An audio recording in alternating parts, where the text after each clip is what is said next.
Good evening, internet. Hope you can hear me okay. Let's see now where we at.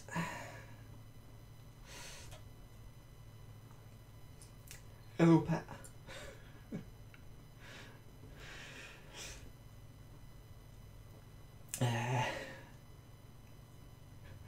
We scared somebody off. Just asked who they were and they ran away. Okay.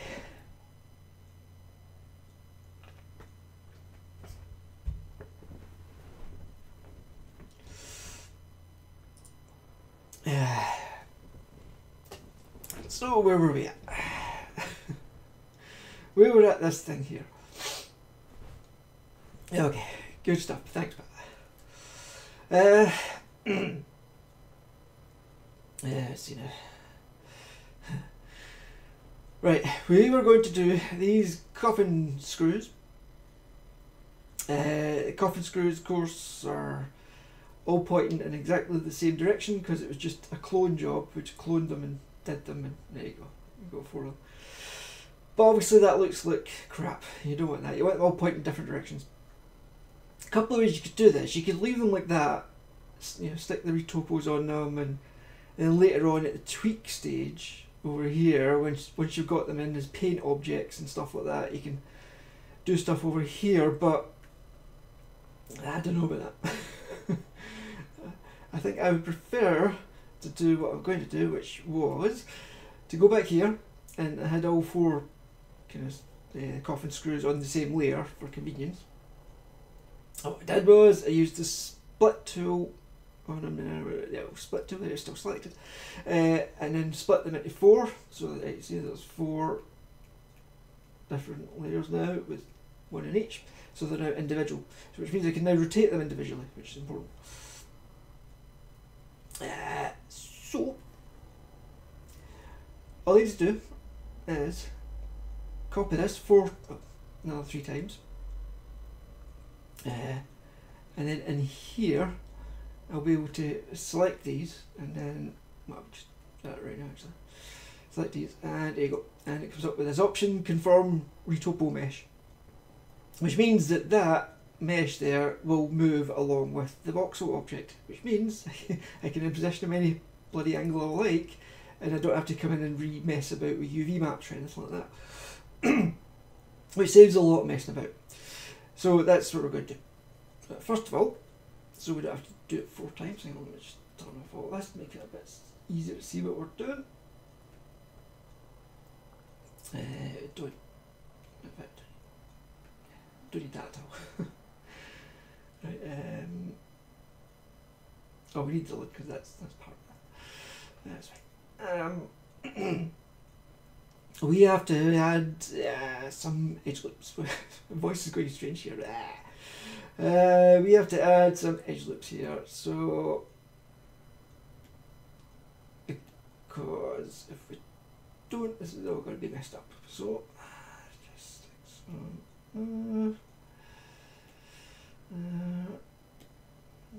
that's the job, and then you can test that. Like I say, I've already been testing it the other one. You hit unwrap over here, unwrap it over here temporarily. But if you move your mouse over it, it shows you what the unwrapped bit looks like, and as you can see, they're all nice and flat. There's no, well, a bit distortion on that, but nothing we need to worry about. Yeah, there's red bits, a bit distorted, but that's just, that'll be fine. You're not going to see it at that kind of scale, you're right. So there you go, so that is it now, ready to be copied. When I did this in the very first video, I got this wrong because I put a line that way across that way, which is a stupid idea. I was tired. I wasn't thinking. So select faces, yeah, just double clicking it, there you go. So we've got the whole thing.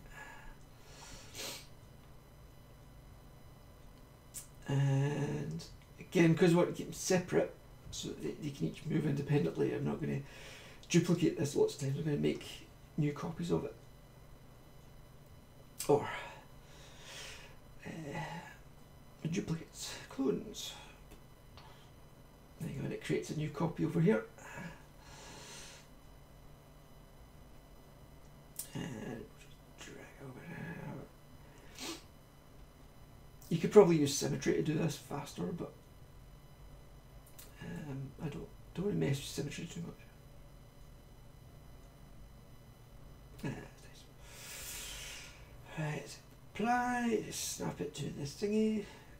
Yes, the thingy, you know. Snap it to the, yeah. It just picks the nearest kind of, you know, voxel mesh underneath and snaps to it as you'd expect it to do, and that's exactly what it did.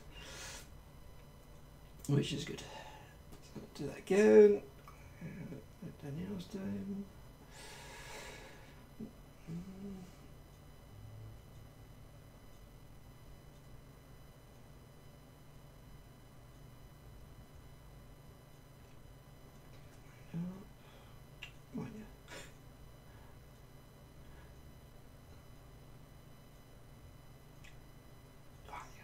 Doing that with the graphics tablet is tricky. I don't know why I bother reading it. It's going to snap anyway, so you don't need to be that accurate, but I suppose it doesn't hurt.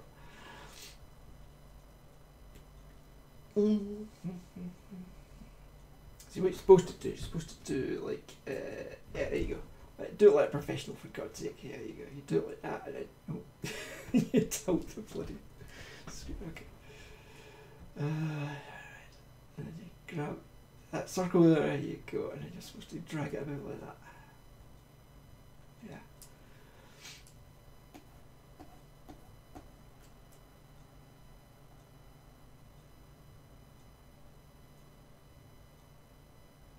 Get that close.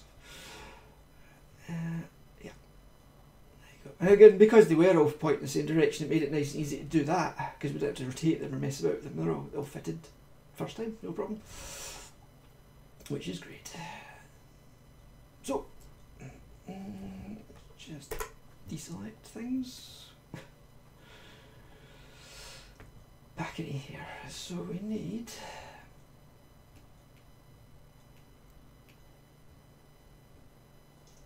I'm wondering what the naming, what's called what now. Because you want to get your naming conventions the same, you know, so it lines up. It could be tricky to find out which one's which, isn't it? Oh, so that was the original one, right? So we'll call that 0.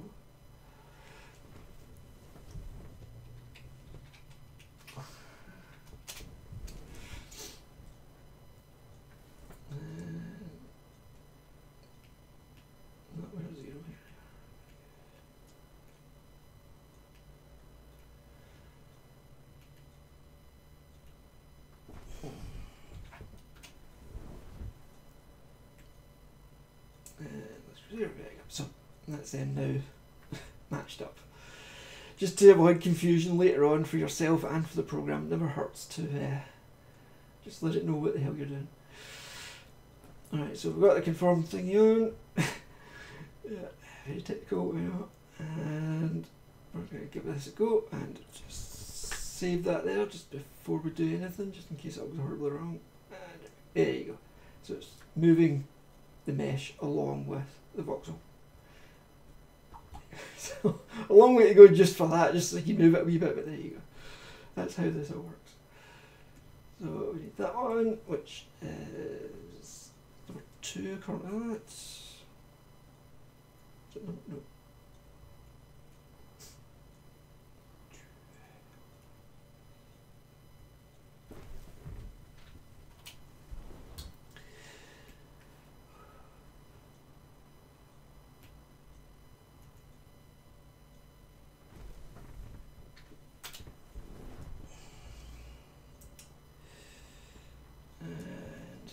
Rotate that.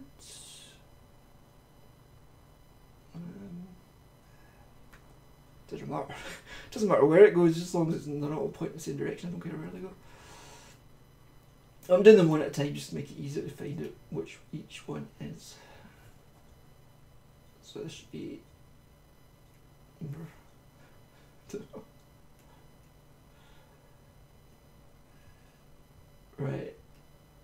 So it's 3 over there, it's over there. We'll call you 3.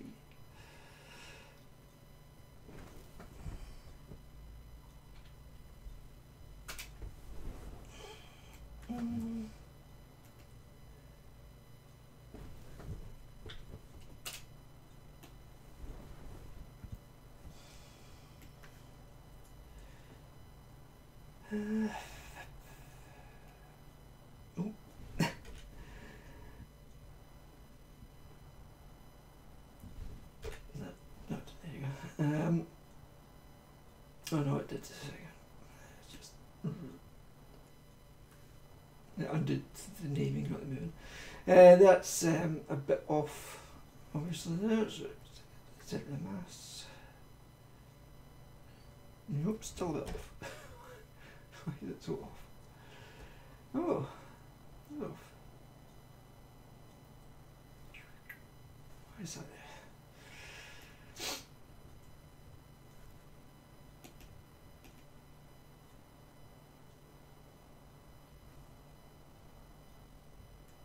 Just turn off everything else just in case.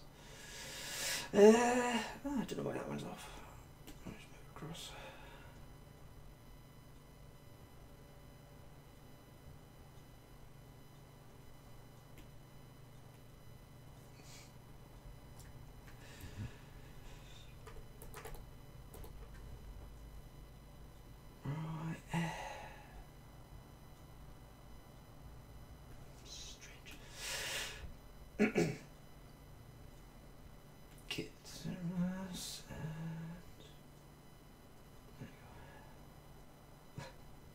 Don't know why it did that. So the last one will be 1 then. So you'll be number 1.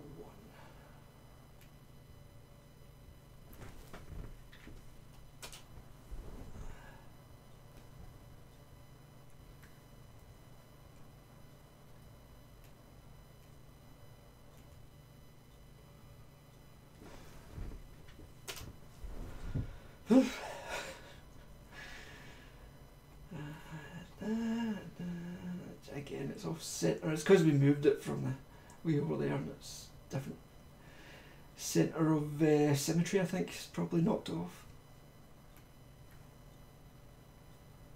Yeah, looks right.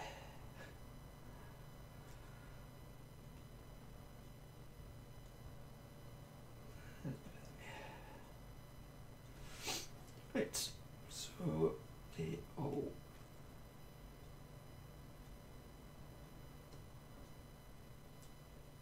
Yep, all pointing in different directions. Excellent. Right. It's a long way to go for that, wasn't it?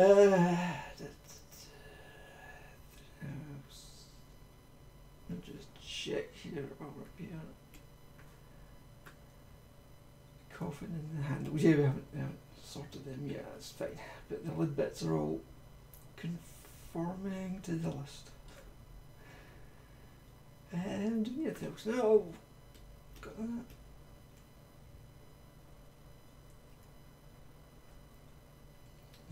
Drag that down there. There we go. I keep thinking about tidier. So lid is done, and that's yeah. Okay, that's done.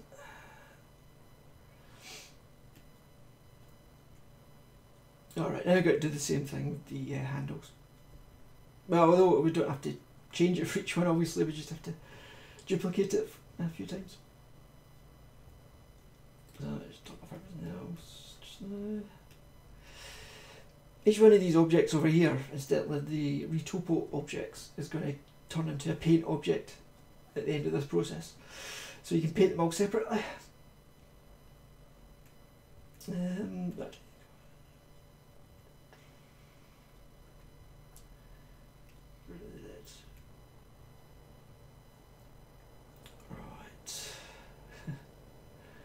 here comes the fun bit. Save.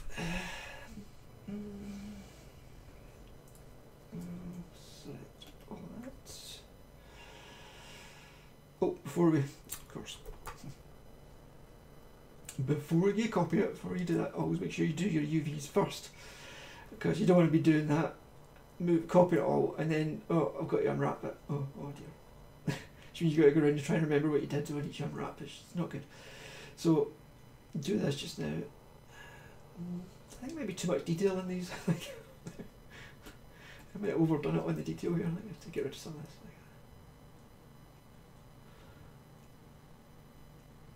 Yeah, that's better.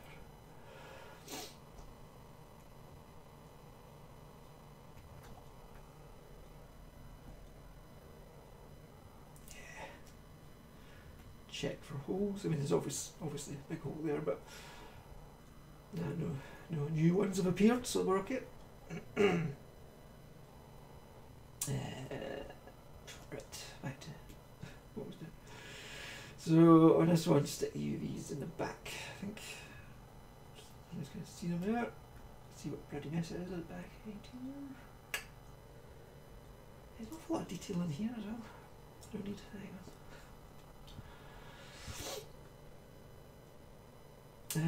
Do I really?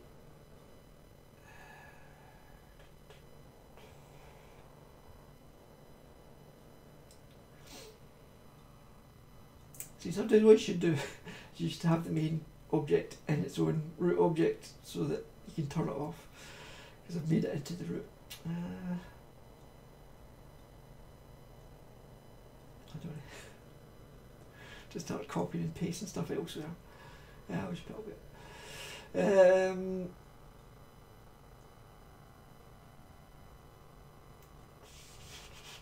you go. There as well, which isn't good.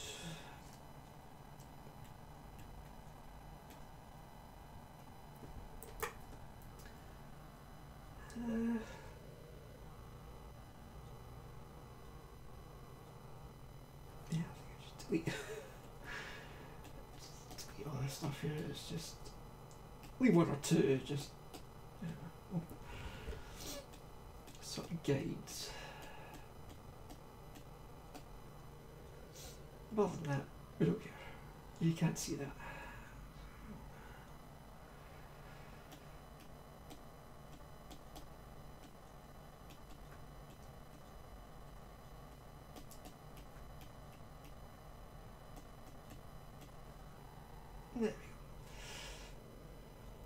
It'll be a mess with the shadows and stuff because you're not joining your lines properly, but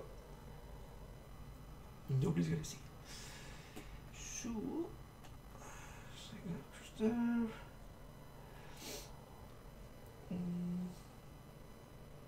See how that goes.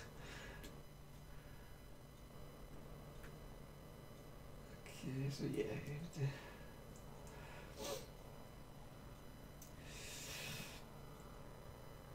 Usually changes in directions are good places to stick UV seams.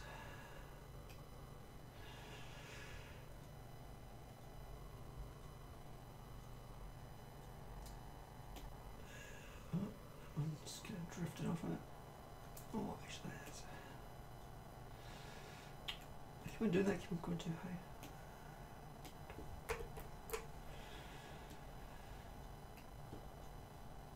Oh, I just remembered something. Alright.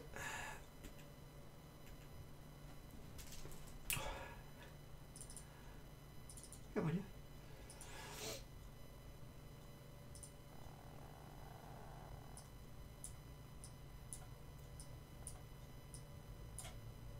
It's so hard to get hold of this thing. Go on. Yeah. There we go.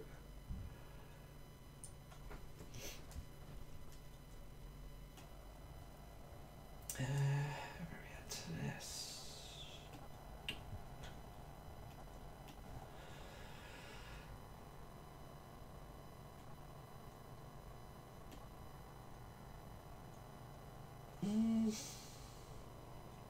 Now you start to notice other problems. That's a bit of a mess back there, but no. If it becomes a visible problem, then it's a problem, but if not, we don't care. For the purposes of the stream, we'll assume we went in and fixed that. Okay, we don't. Right.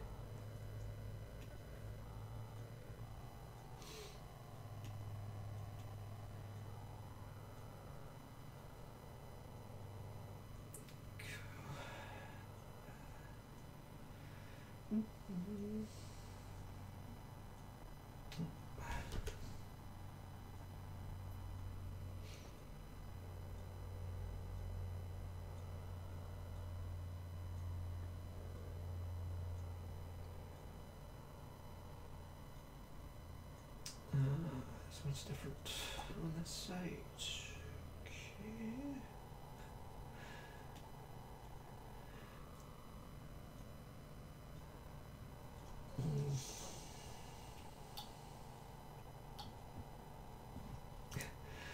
Trying to work out where to put the UVs is you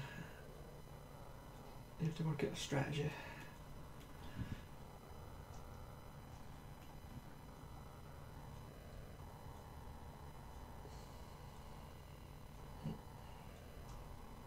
Let's try that. And that. Okay. Well, that one's not going to work obviously on that side, but I just want to check that first, see if that's going to.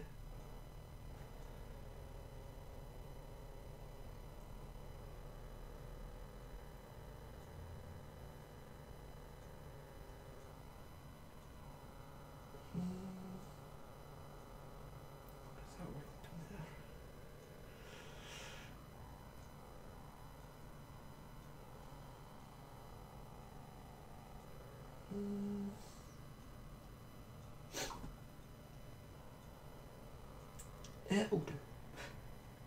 Oh crap. Dear.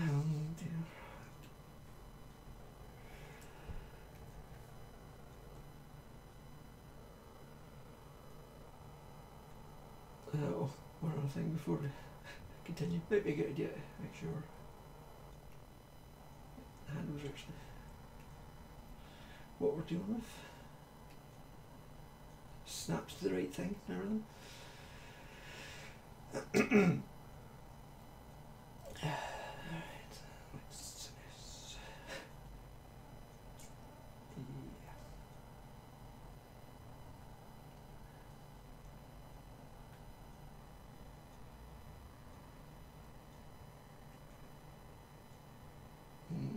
this?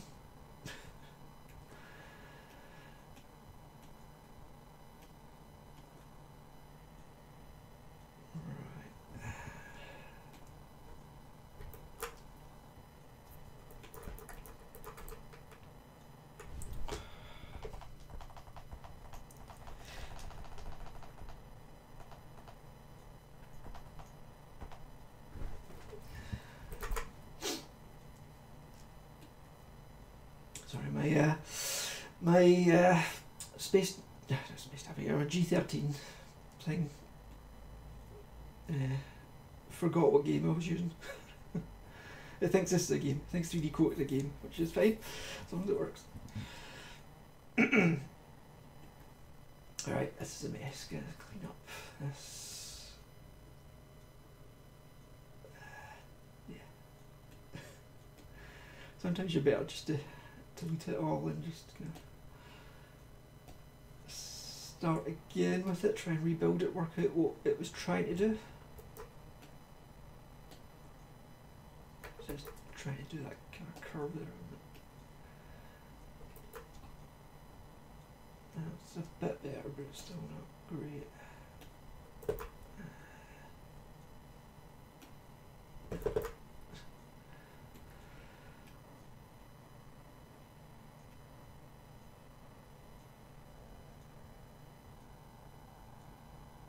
That worked. Yeah, still. Oh, really messed up on this side.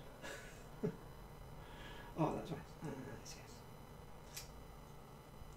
Try and grab that one.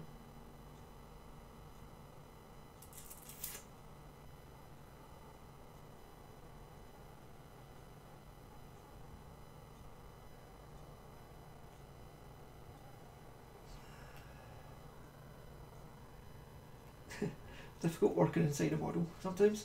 Can't see what the hell you're doing, but okay, I need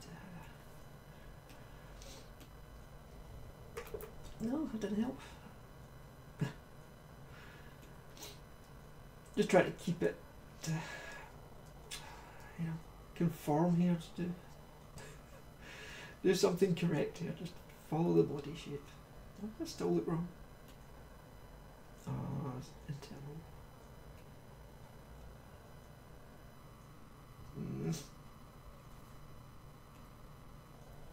Yeah, I see it. It's in the wrong direction.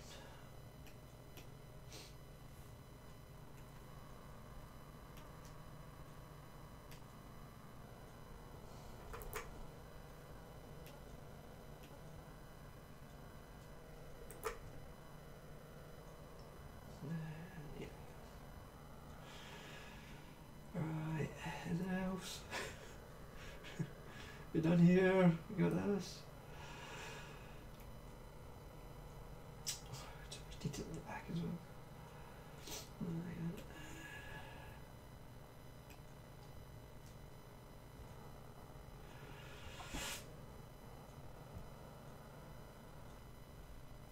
Yeah, you gotta do your tidy up, you know, you just gotta get rid of all this excess stuff.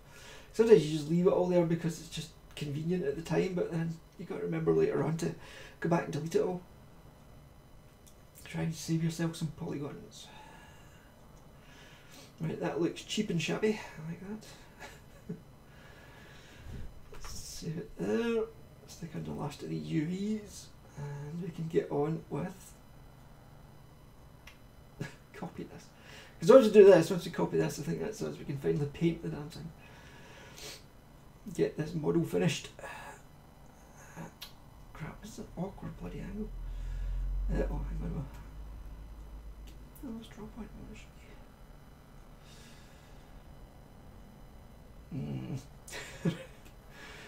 Every time I can find a new one. What the hell was this? Oh, okay, that should be over there, that should be over there, yeah, okay.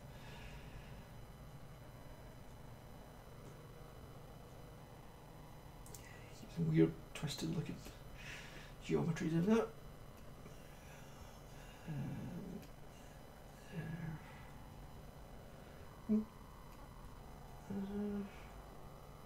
Yeah. Take some weird paths through them. Oh my god. Okay, this is a terrible UV job. But we haven't got time to go back and be all tidy about it and nice. It'll still work, you know, it's just, you're not supposed to have it like this. This is a mess.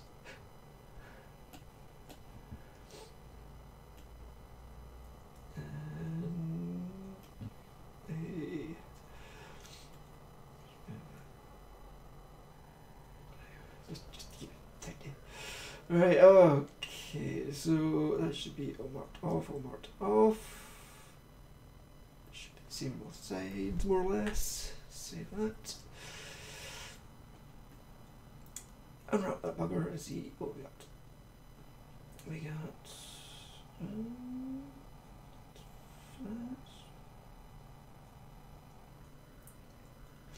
I'm guessing, yeah, because that surface is underneath there, so that's why that's overlapping, but I think we'll get away with that. I think we'll be alright. Same with that one. Yeah. I don't think that'll matter. Famous last words. But all these bits are all, they'll, yeah, that'll work. That'll work. So, okay. This mess up here, obviously, the coffin and stuff that I haven't stuck any UV lines on yet, so that always comes out as a mess until you sort it. Right, handle is done. So we go to select, we go to faces, because it seems to always like it when you do faces. We're going to clone it. Make sure all the other handles are turned on so we've got something to snap to, of course. Clone it. We'll actually try symmetry with this one, see if it works. Symmetry. Hey! It worked. Okay, and symmetrize. Oh, wait a minute. What's that the thing to do now? Hang on. Because... no, it wasn't. Okay. Because I put two Retopo objects onto the same layer, which is not really what I want. So I'll turn it off and I'll just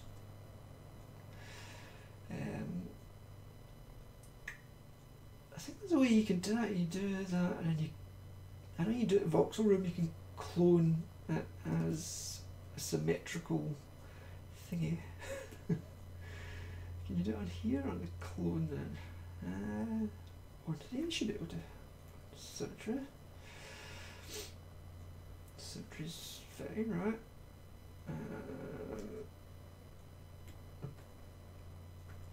Yeah.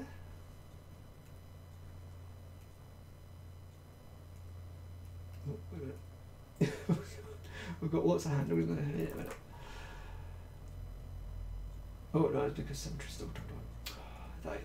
That's why I don't like to use symmetry. It confuses the hell out of me sometimes. So there's the handle there by itself, and then there's the handle copy, which I think is wrong, and then yeah, it's either they're on this side. That's not right. This is why I don't like messing with symmetry. It never seems to work right for me. I don't know. So what we'll do is the old-fashioned way. I should do that. And I shall clone the bugger.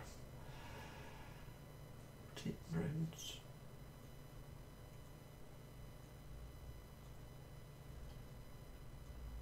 It's like, I don't know how many degrees he would go around. I have no idea.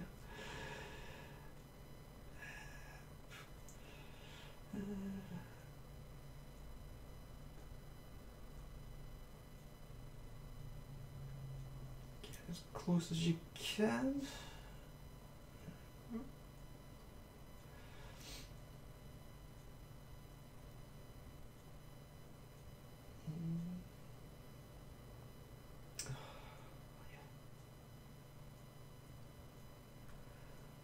You can see it starts to intersect. It's a bit better. Up here a wee bit. No, down there a wee bit. I don't know. No, I don't do that. That's what I do.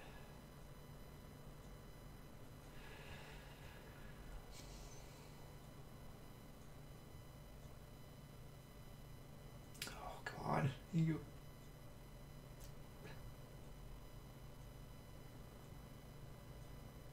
Okay, we'll give it a go. Ah, I hate this.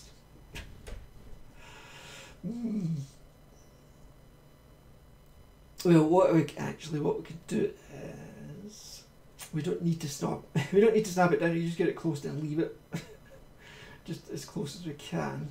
That'll work as well. Yeah, I can do that. That's what we'll do.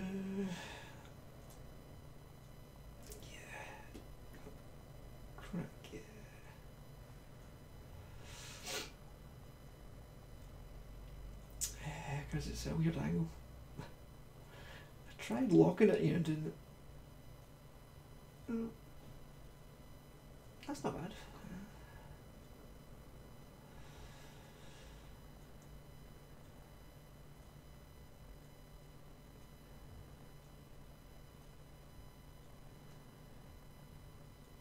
Still a weird angle.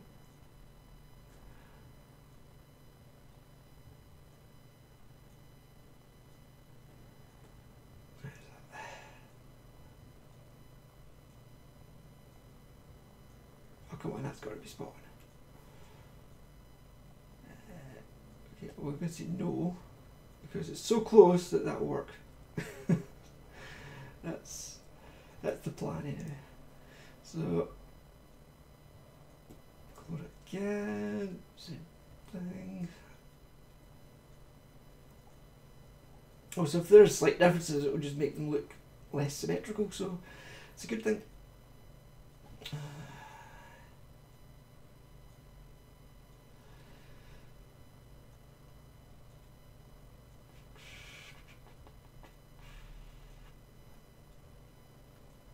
Not bad.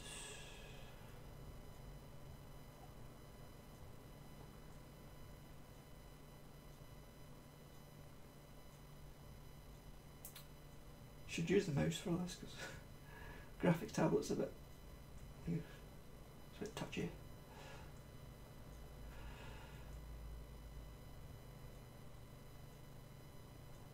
Sorry, that'll do it.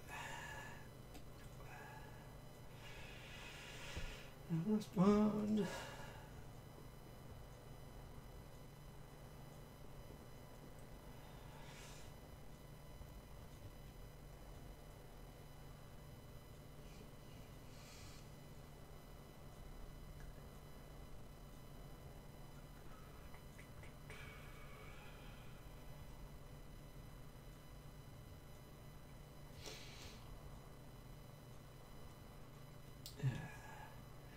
Like I was saying earlier on, if you were doing this properly, you would take the time and you know, make sure everything was perfectly lined up and you snap it to the mesh and get it all working properly, but I just want to get this thing done.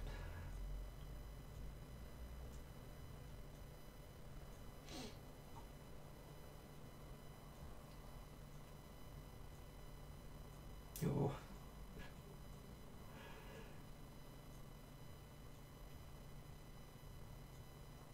Now wait, then up. Oh, nice stuff.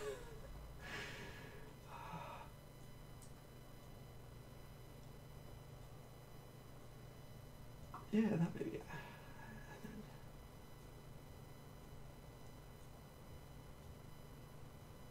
Yeah. Awesome. Right.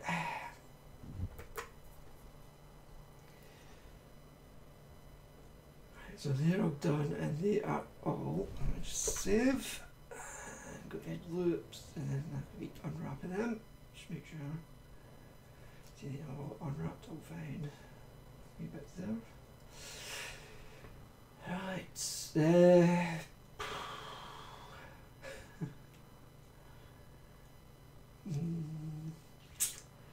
the handles are all one object.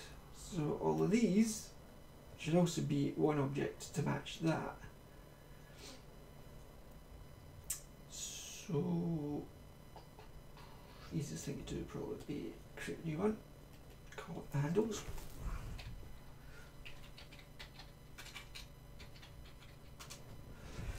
To match your Vox object over here, and then just select each one, select all the faces on there. Whichever one that is. Well, which one is that? It looks like it's that one, but I don't know.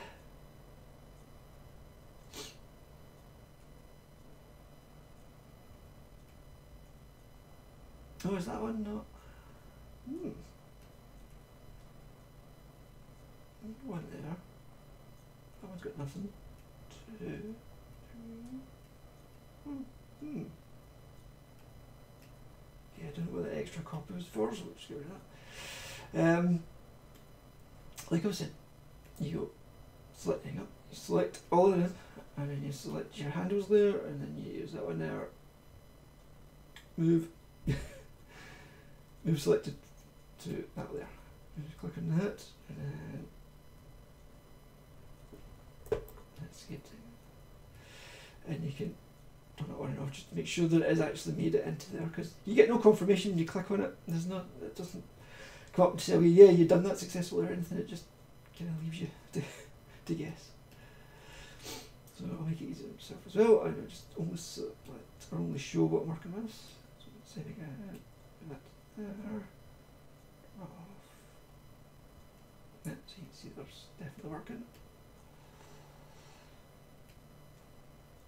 And what I'm deleting afterwards, obviously, is just empty layers with nothing in them. Right handles, move across.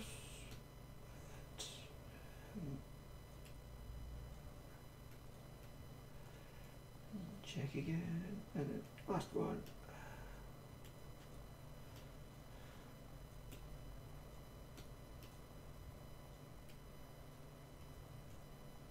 There you go. So you've got all your I can't speak. You've got all your Retopol objects all there on one layer, handles, which corresponds to one layer of handles over your Vox objects, so everything's all nice and happy. Same with your lid screw, same with the lid, handle, which handle in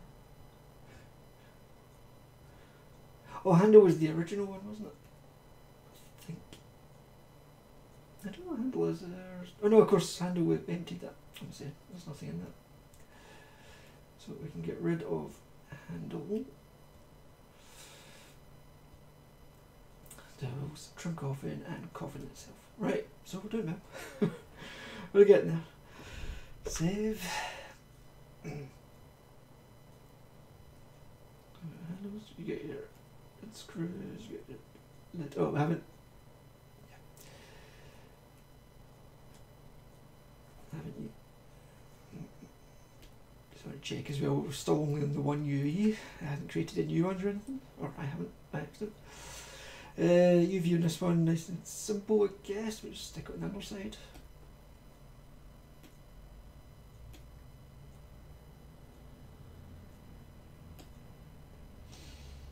That might be fine. Let's have a look.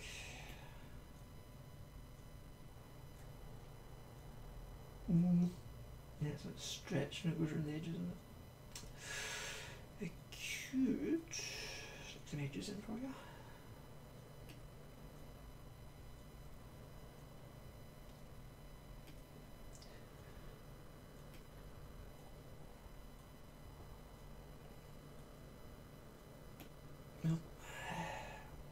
When it does that, you have to sort of terminate the line.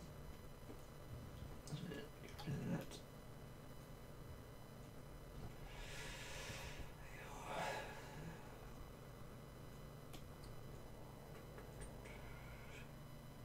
Right, let's try it.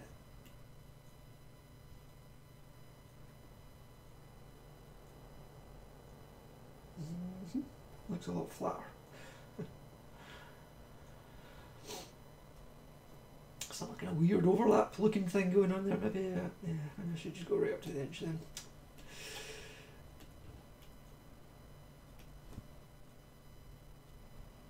Probably should have just done that in the first place.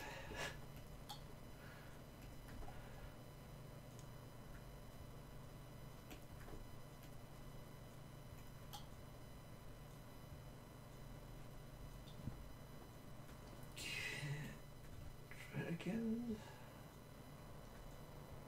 No, that looks better.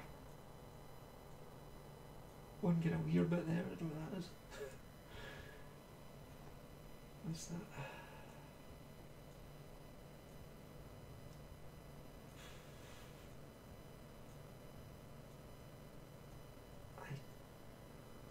I don't know what that is, but we'll worry about it. Hey, PJ! Otherwise known as Peter. As you can see, I'm still hammering away at this. I'm almost there though, almost. So that's done. We've got to trim our coffin. We'll just, I don't know, do the same thing I guess. Actually, I might not need to do this one. Yeah, just put edges on it. Hang on, just get rid of it. Oh, I can't get rid of the coffin now.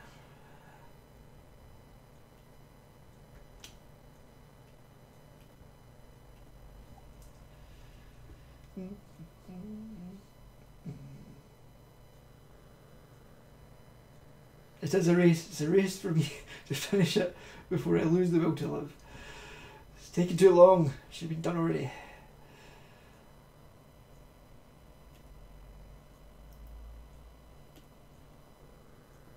Alright, and then, well, we could stick a line in there, we can line in there, stick it in there. And we're in. There we go. Like that.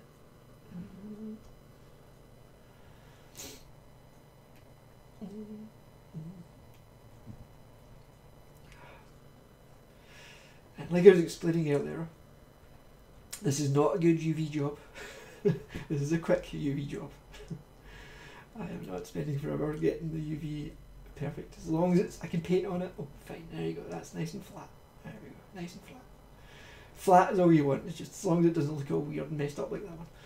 Which is, of course, the coffin itself, which is the last one. Ooh. Don't know if I got that stuff. Right, again, just stick it on the edges.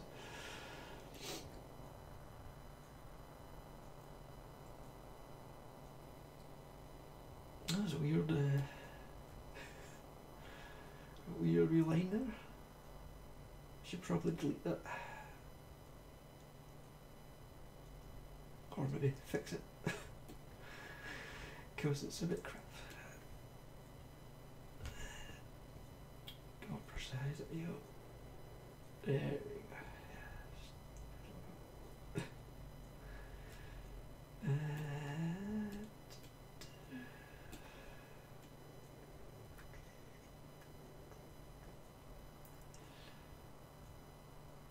That will introduce a little bit of asymmetry, but this is good.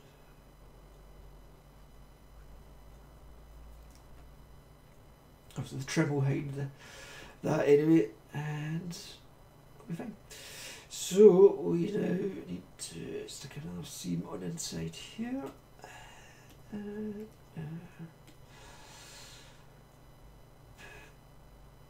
There. Let's see if that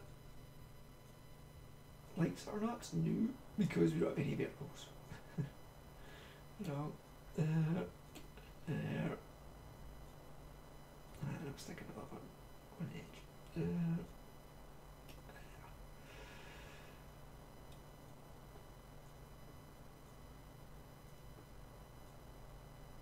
Yeah, I should be happy with that. Go on.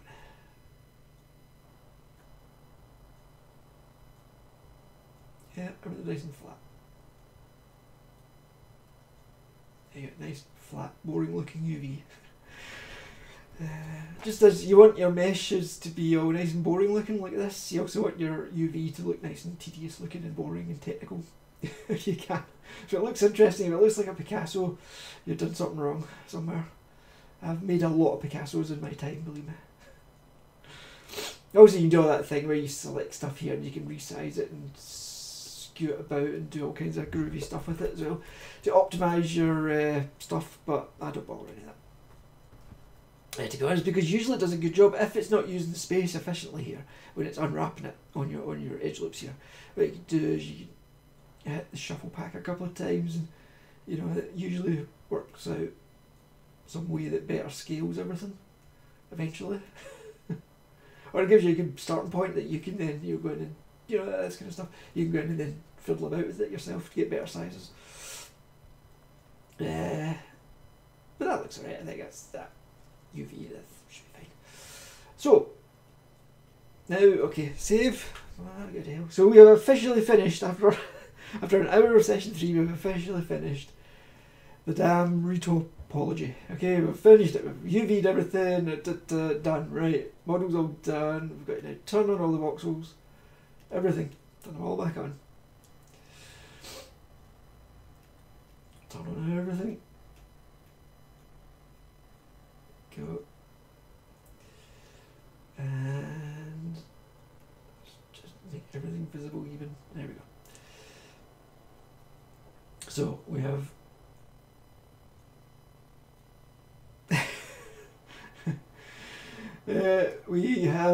all of this, right? So this is this thing that they added, the baking thing that I keep coming back to. You have to tick it to make it work, but you tick name correspondence for baking. If that's ticked, that means you can do that command there, and it will check for you all of those against all of those. Make sure the hierarchy is okay and everything. It will tell you Retopo objects and volume names do correspond correctly. So when I bake it, all the shadows are going to bake correctly. The ambient occlusion blacked off bits will be under this trim on top of the coffin body and stuff, because it knows the order that trim is in relation to that. It knows it knows more than it normally would if you just had these all as separate objects out of here without any kind of hierarchy or anything. It knows, like the 3D coat guy was saying the other day, it understands the hierarchy. So that's why you should group things according to the way they actually are, because the program understands that, which is good. So we're now going to try. I'm going to save it again just to be on the safe side. I mean, I have to say it's been good after all these streams. It only crashed that one time, and it was right at the end of the stream, and that kind of finished it. That was the one time it's crashed so far. So I have to say it's doing okay. I mean, okay, it's a fairly simple object, but still doing alright. Oh, it's 11k. Oh, 19,000 triangles. Ooh, it's it's quite high on the old budget there, but like I say, optimization takes a lot of time, and we haven't got a lot of time for that. I'm just trying to show you how to make things. So now we're going to bake all of our stuff we've got. Let's just check. Yeah, we've got one UV, so there's no problems there. All the things. Each of these will be a paint object that you can paint separately, which is good. Anything else you need to cover? No. You also get a UV. Oh, you also get a UV room in this, which I don't understand, but I'll get back to that in a second. Right. So bake. So now that we know that this corresponds, you can ignore all these other settings and just click the yellow one because that's the one that's important. That's why it's color coded. So we can now do our usual thing where we try to what's this preview inner shell here, just make sure.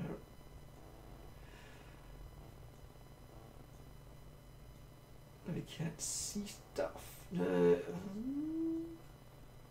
They should all be inside the object. Okay, this might give us problems. I don't know. Good thing is you can do this a few times. I mean, you just, if it doesn't work, fine, you just come back and do it again and fix it until it does work. You're not committed to anything, you can just overwrite the stuff you do. The problem is this object's got an awful lot of fiddly wee bits. So I don't know if that's going to work right. We might have a bit of tidy up to do here, but we'll go for it. Anyways, roughly speaking, that should be okay. Famous last words, okay. The logo occlusion, sometimes you're better not to do that now, sometimes you're better to do it manually later, sometimes you're better to do it now. Let's just do it. Now I am going for triangulate in that because I'm going to Muvizu ultimately, and I'll leave it at 2K actually. Muvizu only understands 1K textures, so it automatically downgrades it for you, but it doesn't hurt to work at the higher texture quality just now. You can always downgrade it later if you need to. I'm assuming this is going to work, of course.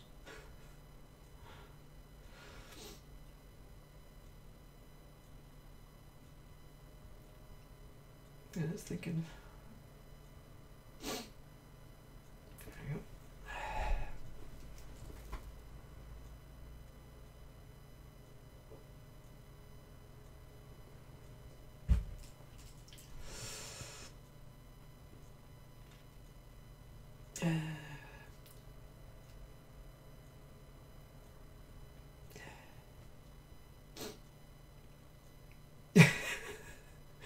That's a good idea, PJ. Yeah, it's like, sing a song. Yes, I should put out some music or something.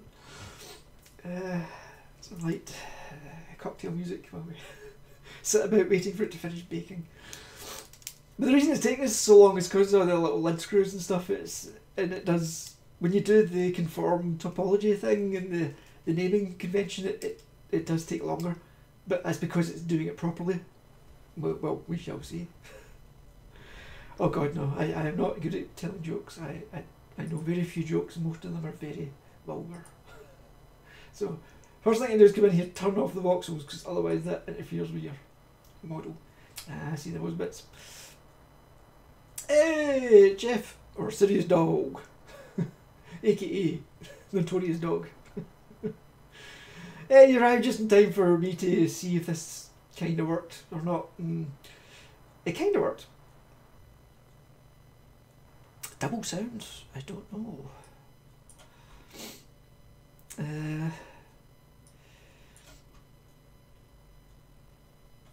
I don't know what that would be. Anybody else get any echoes or anything, or double sound or anything like that?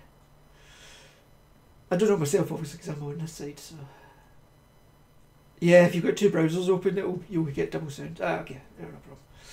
Right, anyway, so you just joined us, Jeff, as I have just finished doing all the retopology on everything. Excuse me. Just done that on everything. Unwrapped it all, get my UV there. We've got the voxel objects matching all the retopo objects in name, which was a long, tedious process to go through.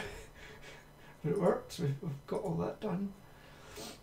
And we just baked it, and now we have our paint objects. Hey, they're a bit screwed, but I think we can fix it. I think I know why that is.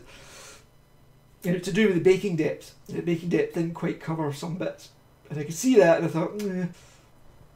Sometimes it's okay, sometimes you can come in and fix it. So that's what we're going to try and do. We'll start with the lid, because it's an easy one.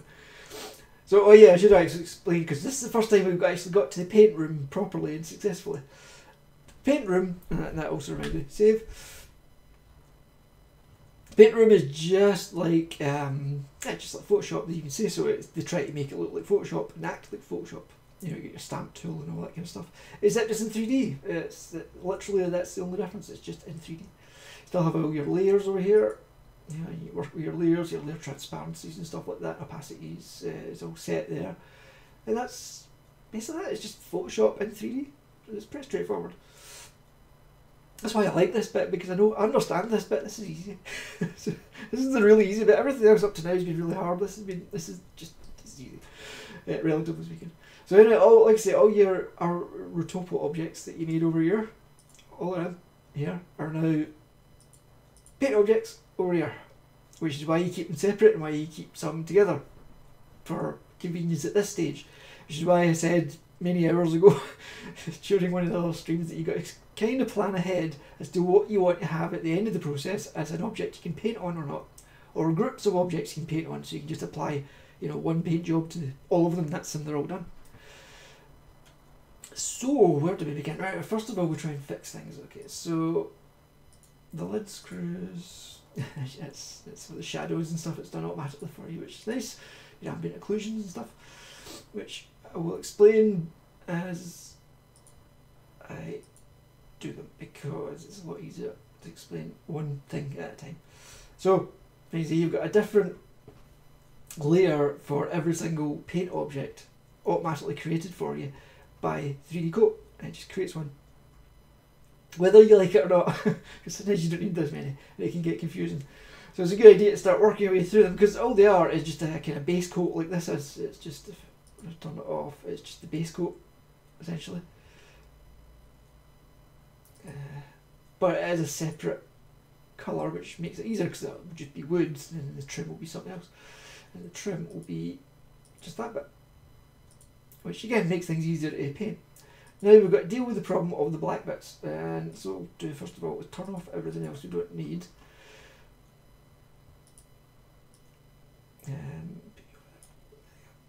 Now layer 0, oh god, layer 0. I had endless problems, and you can ask PJTV about this.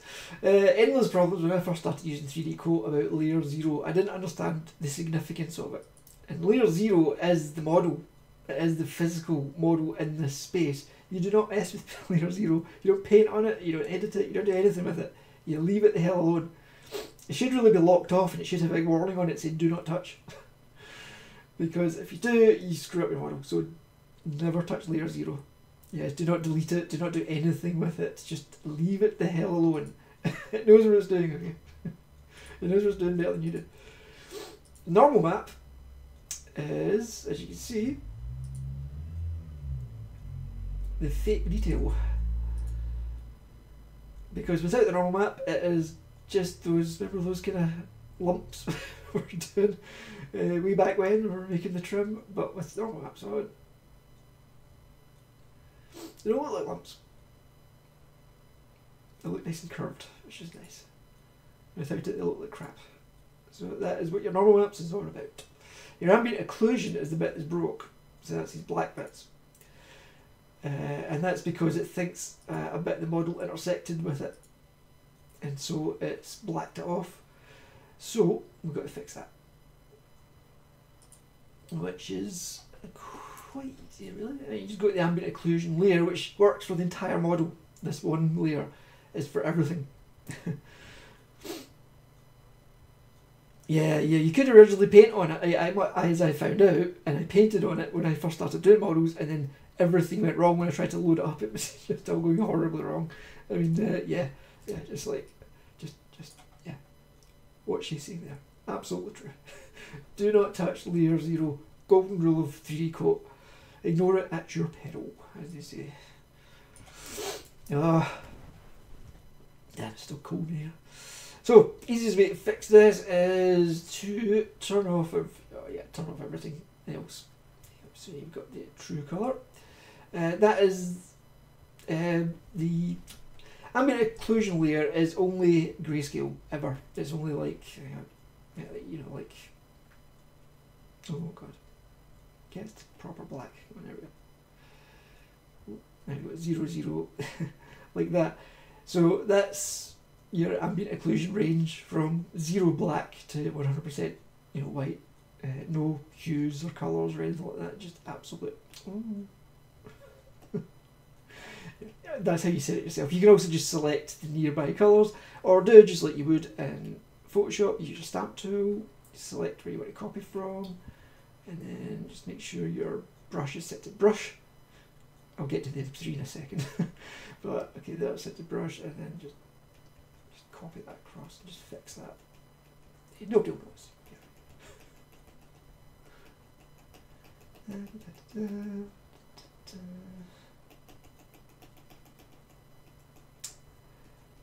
And just make sure nobody notices it. You just go to any of your normal tools, and then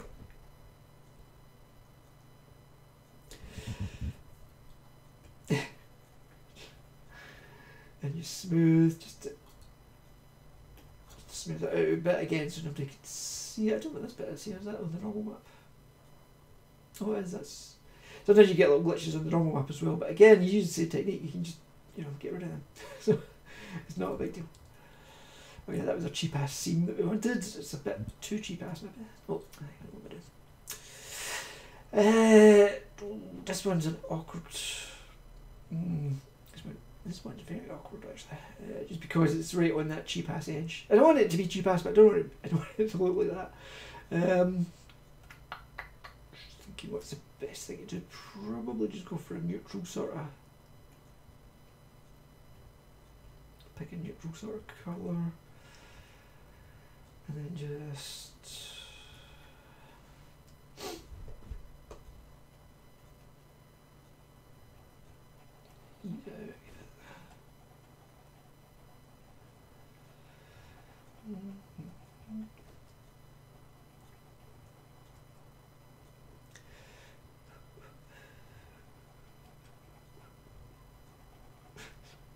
humming tunelessly, whistling tunelessly to myself is what I do. Don't just mute me, just ignore me.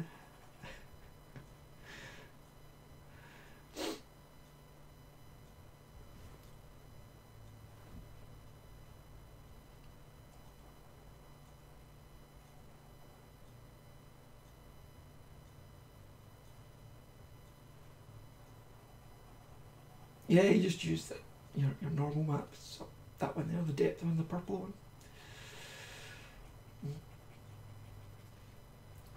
And, as you can see, up close it looks like a mess, but from a distance it looks fine, and that's all you're really aiming for. You just want to break it up a bit, because I mean you still want that wee kind of bit of shadow there, or that wee kind of broken line. So it's not a mistake. It's an opportunity.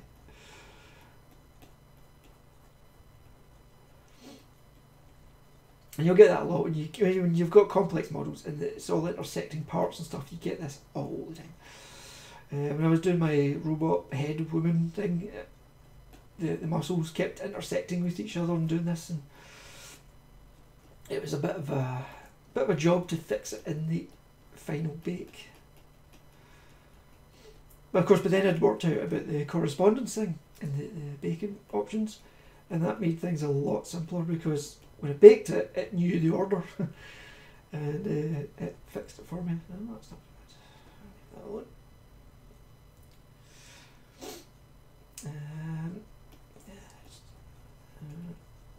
Let's try and do this quickly. I'll try not to be too perfectionist about this. I'll just try and do it as quick as I can. Keep yourself waiting here. The thing is, this is the only bit, like I've said before, this is the only bit I actually find fun, is the painting bit. Because that's the bit I can do.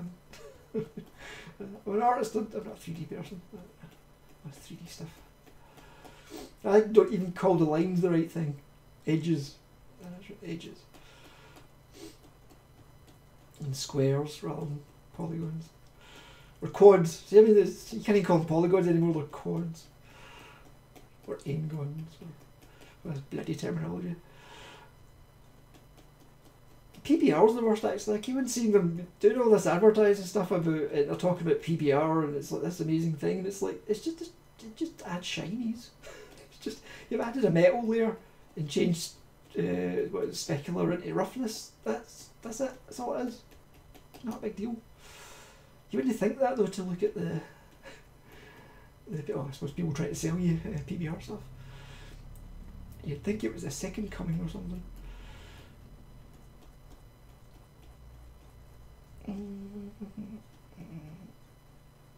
Which is, oh yeah, it was the other thing is, just finish my line before I forget. Because I did mention this in the very first stream, but I shall mention it again. Yeah, exactly. PBRs like that, but with different names. When you are in here, right, you're going to choose a workflow. Like I mentioned this in the first one, I'll just set that here. Your workflow is up here, and you set it before you start. And I already knew it was set to that because it remembers, like I say, 3D Coat remembers everything, whether you like it or not. If you're going to be working in PBR or more advanced engines than Unreal 3, then you would be using either gloss and meltiness or roughness and meltiness for PBR, because that's what it uses. And that's it. And if you do that, you get the best out of this, because I'm not going to get the best textures out of this because I'm working in gloss and colour. You can't get reflectivity, so it won't look as good, especially the metal parts in this are not going to look all that great. When I do the iClone version of it, it's going to look great because it will have proper metal handles, but the Muvizu version won't have proper metalness because it doesn't support it. Because you have to know that before you start, because if you don't, as I discovered, then what you end up with is a model that looks completely black when you try to import it, because the textures, it doesn't recognise what the textures are, it doesn't know what they are. You know, it's looking for something, it doesn't see it. Now that seam there is nice and even, apart from that crappy bit there. It was mostly even. Okay, it's not even at all. I'm going to have to fix it. Oh, crap.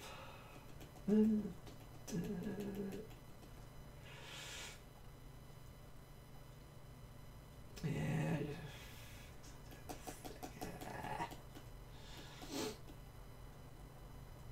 Actually, no, I don't have to fix this, I think, because in the shot I'm using, you only see the top half of the coffin, so I'm not going to fix that.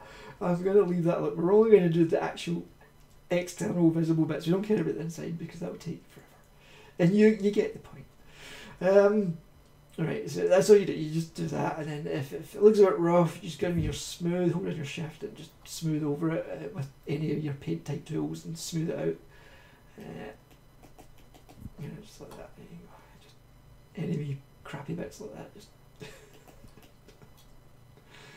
Oh, bye, PJ. Had enough? Too much for you? We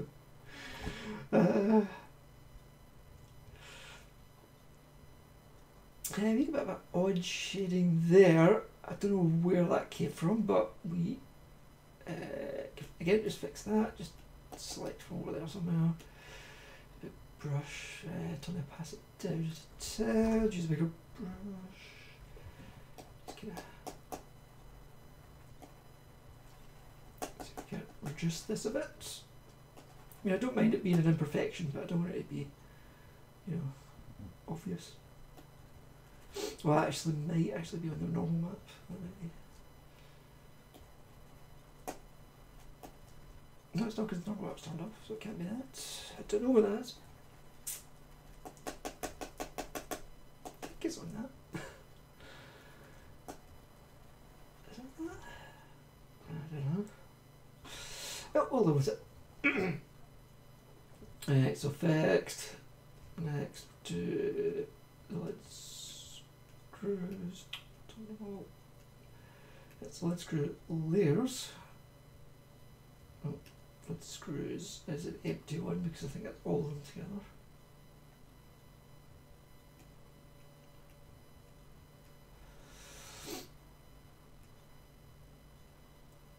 Yeah, lid screws is an empty layer, so we don't need that. Definitely doesn't have that there. So that's that one, that one, that one, and that one. Awesome. And we shall merge down.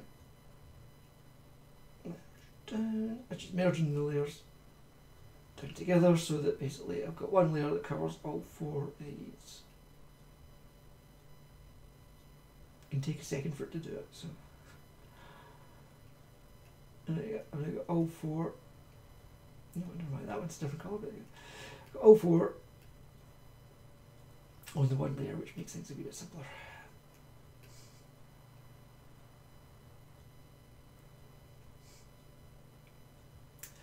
Oh, I don't know why the ambient occlusion is different on the on this one here from the other ones. Strange. What's going on there? Or is that one that layer?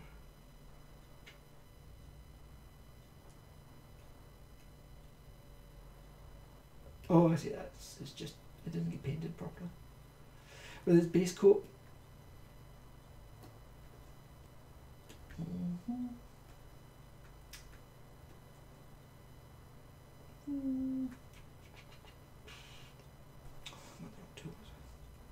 Egypt.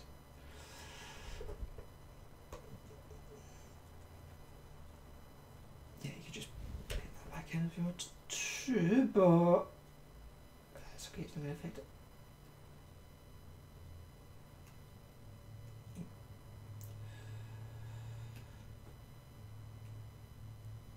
Yeah. Okay, so I'm going to put a new base coat on this. Save.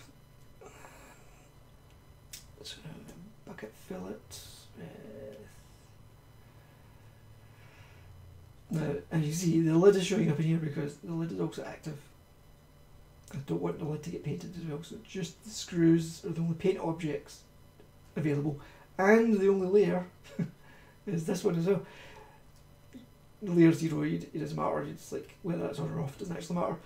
Like I say, leave layer 0 alone.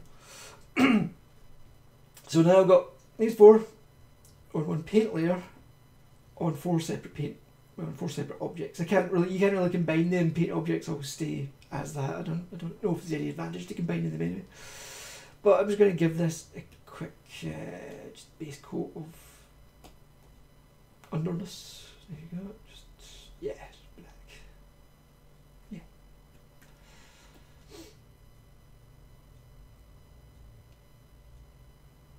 Just evens them all off. For some reason, they always come in default shiny. I don't know why. So I'm just going to go with that. Oh. And delete.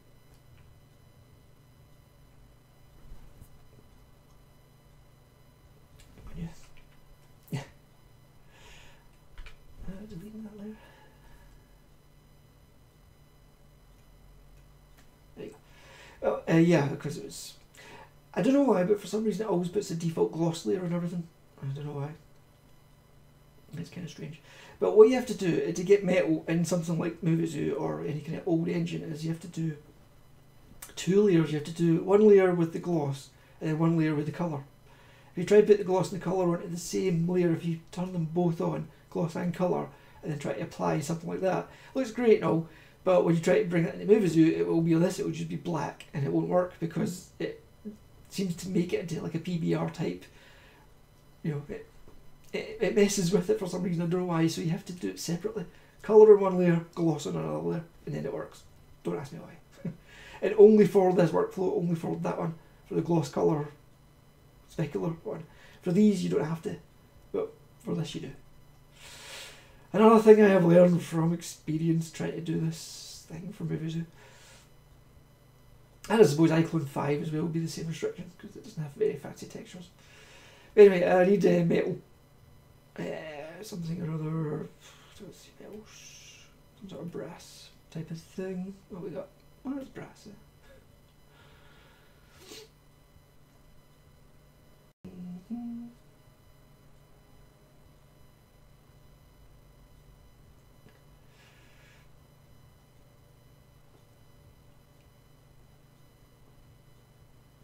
of brassy.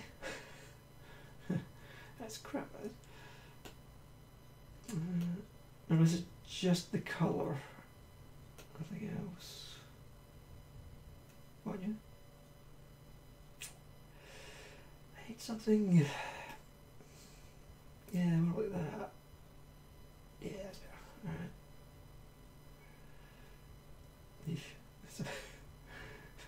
Maybe overdo it a wee bit on the texture there.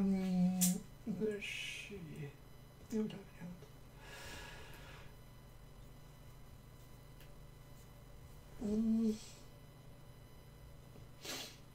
The other textures, I don't know. Them are just. I think I just made them. See, these are just the kind of defaults that they kind of throw at you, and it's up to you to actually do something with them, because they're not. They're okay if you. Crap, that's. Yeah, those ones I made myself, which is why I don't think it's working very well. Because if you right click it, you get up to editor, and then you can make it up yourself, and then you load up your own textures, and your own that's noise photograph, and there's. I think this might have been based on somebody else's, because there's scratches and stuff like that. You can do all kinds of weird things and combine all the textures together to give you your final effect, which again, it works a lot better if you do it with the metalness workflow rather than the crappy one I've got to work with. In fact, there's not much point in even using smart materials, because you can't really. What is that about? That's all. Why is it not going away? What? Thank you. Yeah, what I'm just going to have to do is just switch to manual. We'll just do this manually. Just make it kind of. Yeah, like that kind of crappy sort of stuff. Fill in the layer of that.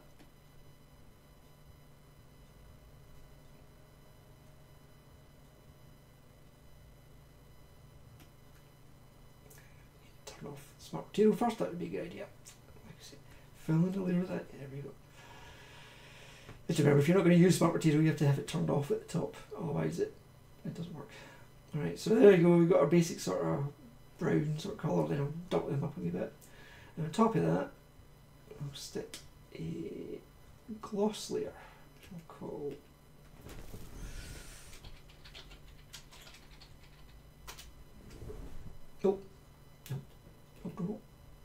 no spaces.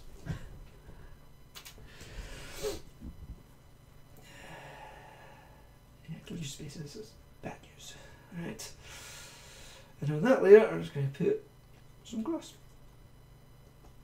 Yeah, how glossy do we want? We want a bit of this. Yeah. Fill it in with some gloss. Finished. There you go. And those will work inside Muvizu, and they will be shiny. Like I said, if you do it with smart materials, they'll look much more like that. They'll actually look like what they look like if you use them as smart materials in the other workflow. If you use them in the roughness metalness workflow, that's exactly what they look like, which is great. Unfortunately, we can't do that. Not here. Not for Muvizu. Right, so that's them done. No, actually, I was going to. Yeah, just to rough them up just a wee bit, because they're a bit perfect looking. It's like, nah, you can't leave them perfect looking, that's not good. So we're just going to vandalize them a little bit. We've got our alphas. In fact, we've got our stencils. Now what you can do is you can stick your stencil over here. No, I don't want that. Where's the bloody stencil? Why are they not coming up? Oh, God, duh. No? Okay, that's weird. The stencils aren't coming up for some reason.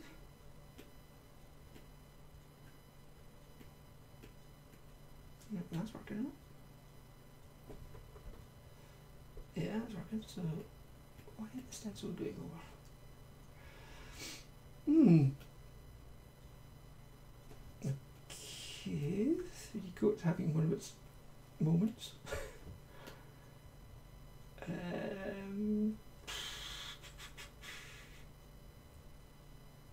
You're not. Oh right, okay, because it was set to the rocket. Sorry, I didn't realise that on these here, because these are like, you know, your overlays, so you can draw stuff onto things with textures and all this kind of gubbins. But you have to have it set. So if I do a UV mapping, does that mean I'm gonna see it? You didn't really see it on there because I suppose because of the scale. It doesn't really work like that. You have to do it from camera. That's okay. So basically, you get your kind of, you know, your patina, I suppose they would call it, to whatever kind of thing you want, and then save. And so you wanted to put some dark bits on it. Oh, would it be dark bits or light bits? I'm not sure. Let's go back to the original photograph, which I'm supposed to use as my reference.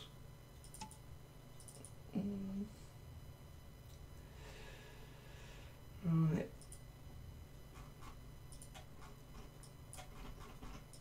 I can't really see if they're. Make them a wee bit worn. Put some wee chips in them or something. Airbrush and make sure of turn off the gloss layer because we don't need to affect that. We don't want to affect that. We'll just keep that out of the way.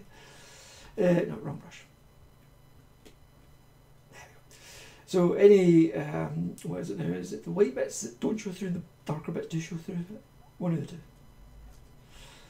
So if I then turn off, close the stencil, you know, see the bits that let through, kind of gives you the marking.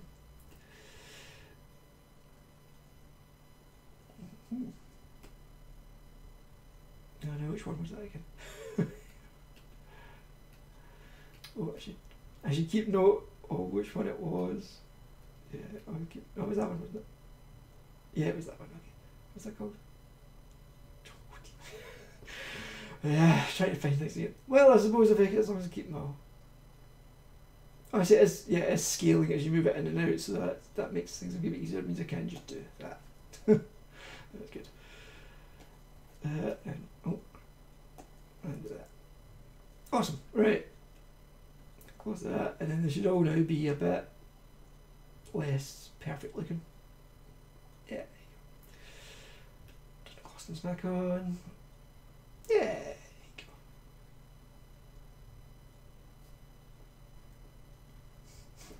you go. Now, while we're in this kind of mode and we've got that colour up and everything, now would be a good time, since this is supposed to match, to do the handles as well, because they're supposed to be the same. In fact, I could put the gloss on top of the handles as well. No, handle is just for a banner by itself, don't you know that? So you will find excess ones as you move along. Just so I just drag that under the handles are now under the gloss, so that means they should now, well, I can reapply the gloss layer and it will apply to them as well, so everything will have the same glossiness. I was wondering though if it would actually do that automatically. We'll find out. So let's make sure we're on paint only. We're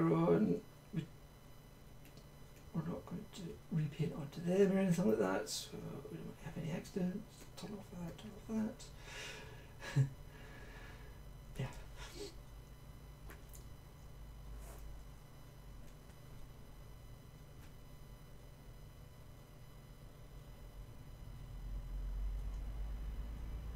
Okay, so that was the darker one by default. So I'm going to do this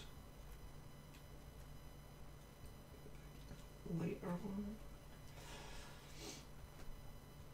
Bear with me, this will make sense in a second. Okay, okay.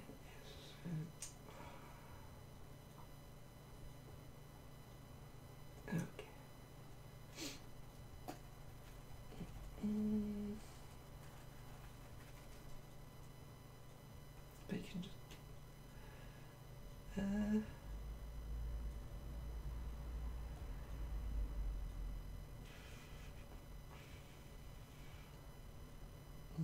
strong enough. It needs to be louder.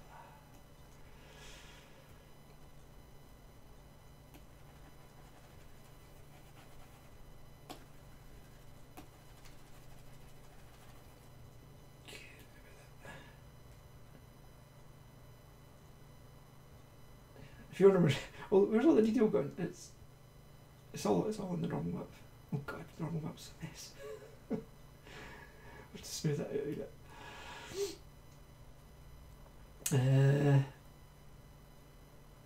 So yeah, I'm just doing the same trick and just basically to add some interest to it. Just quickly, I mean, you would spend a lot longer than this if you're doing it properly.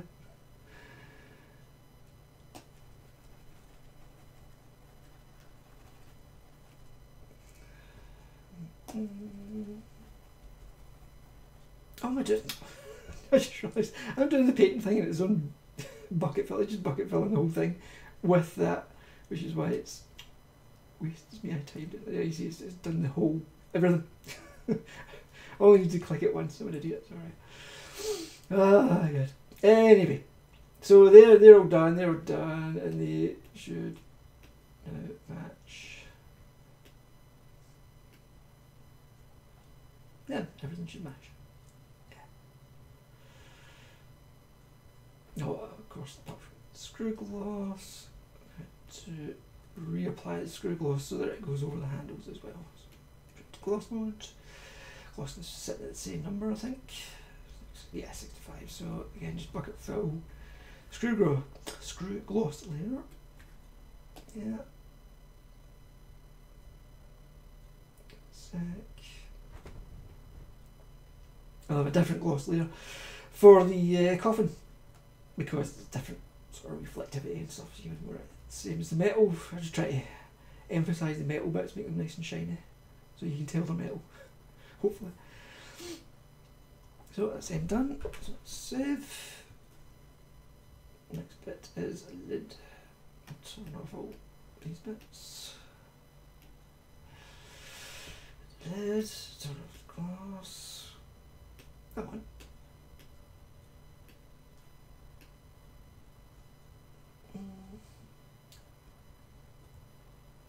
So the lid is split into two, as you can see, because it's got the inner bit where the wood will be, and then the trim.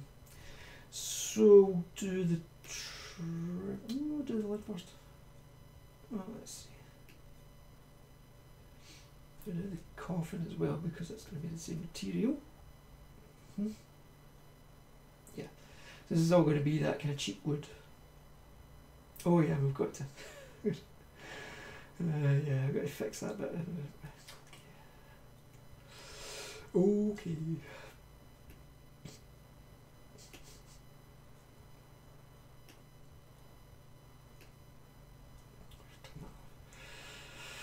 Right, we'll just use a nice big brush. Make sure you're sitting in the right mode. The number of times I've started off doing this and it's on reflectivity or depth or something and you just mess everything up. Be careful about what tool you're on and stuff like that. It really does help a lot. I'm going to stick up to 100% and just blast this in here.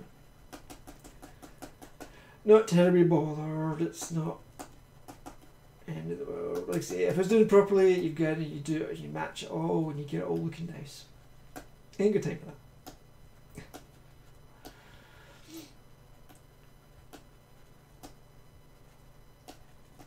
Yeah, good. Nobody knows.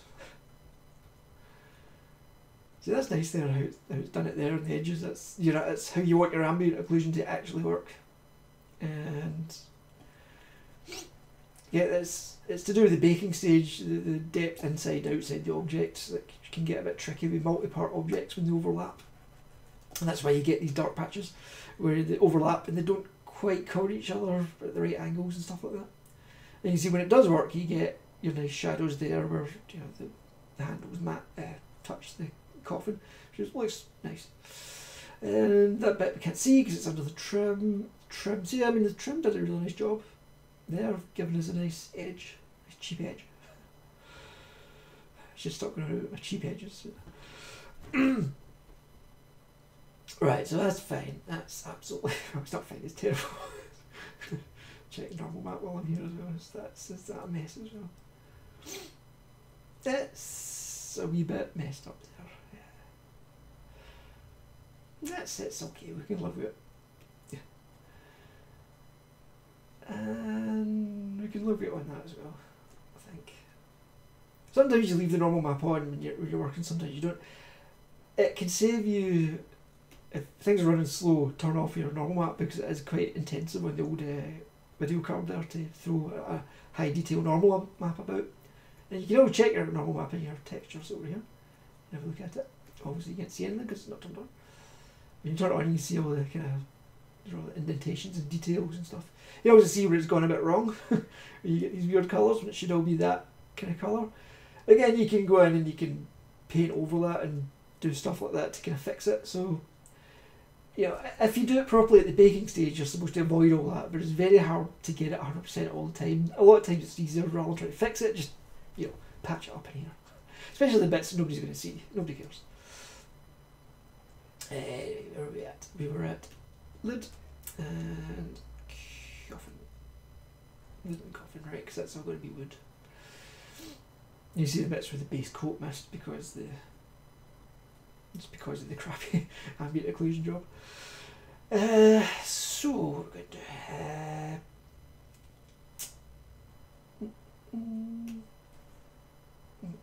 First of all, make sure we only have our paint objects visible that we want to actually paint.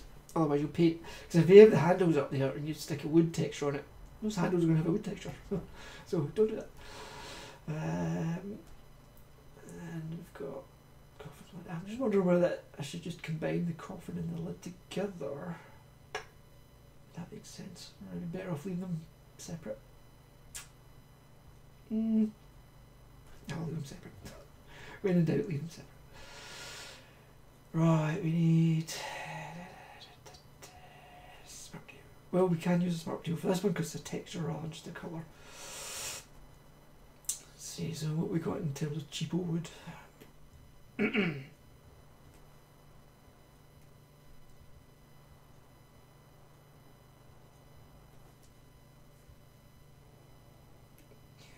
UV mapping so it goes the right direction. Okay. It's a nice sea chest, but not quite what we're after. We're after something a bit. Oh, that's quite cheap, yeah. You change colour, make it a bit more piney. Not bad. It's buried at sea. Oh god, that's chipboard. No, you're not. I think even Ted Bundy would get better than that. Oh god, no.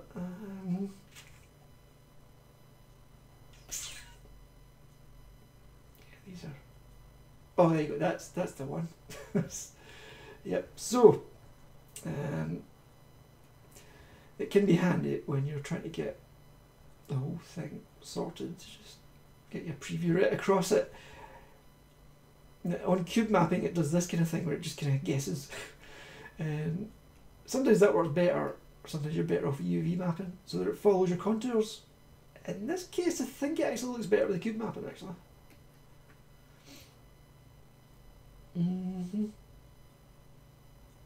Or actually it looks better with the cube mapping on there but not on the lid, so again if I turn off the lid then don't want the lid, and we just cube map that side and then UV map the lid because you use whatever looks best. As you can see it's slowing right down now because it's doing this real time preview. Oh, is it not painting over that bit? For some reason. Oh, you're not painting over that bit. I don't know. Anyway, we'll just bucket fill this. Let's see how it goes.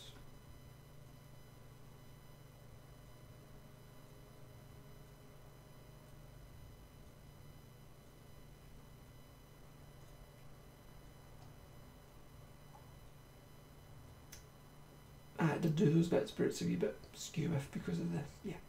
Again, because of the ambient occlusion, because the normal map's a bit skew if they are, that really needs fixing, but we don't care. This is the bit we're going to see in the film, so we're not going to see the feet at all, so we'll leave that alone. But that's how you fix it. You go in and you tweak the normal map. Or you could go back and fix it at the baking stage back here, and then you'd mess with this, you'd add more details maybe here, maybe add some more edges. You could fix it properly.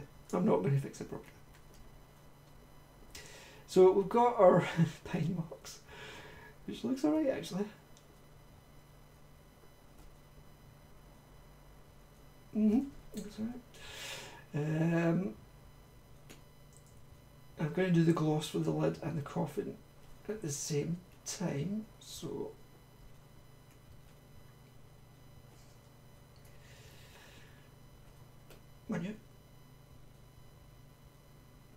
so if we do, was it UV mapping when this one was better? Let's find a nice sort of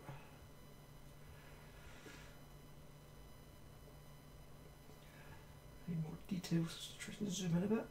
So there we go.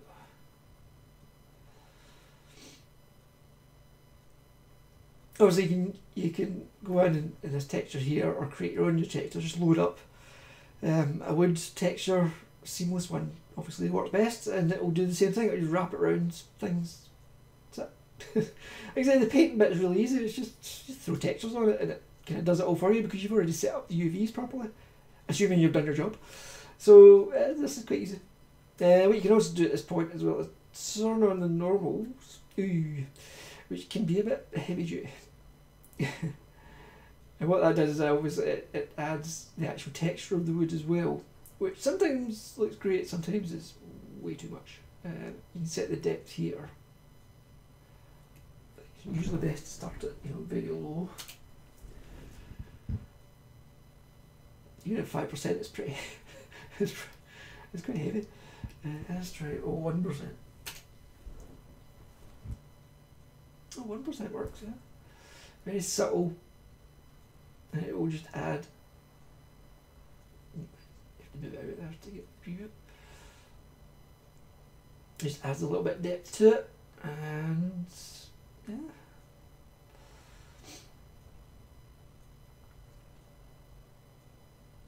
Yep. So we're on lid only. Lid, yes. Put it.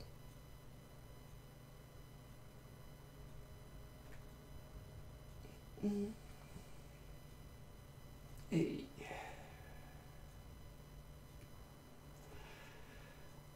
Awesome.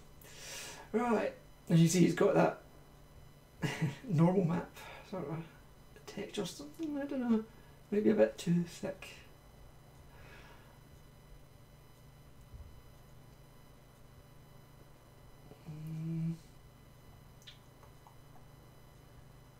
Yeah. If it is a bit heavy, and it does look a bit heavy, then what you do is just get your eraser out. Turn your eraser to sad, and making sure you're on the normal map layer. Or actually, on this one it'll probably be on it'll be on the lid layer itself, so you can actually just do it on that there. Right up, and you can just soften it up a wee bit, and it doesn't completely get rid of it, it just takes away those really heavy deep bits because that's not appropriate for this. But it still leaves a disturbance on the surface, which adds a bit of life to it, which is good. Maybe dings and holes. Yeah. And I shall do the same to the coffin itself. Again, I've already since I've already done the texture on this one, what I'm going to do is I'm not going to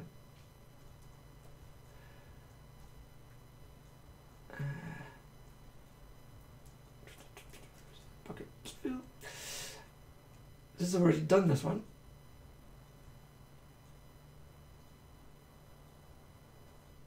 I'm just going to add the depth. I should just add the you can see it there, yeah. It's just adding the depth.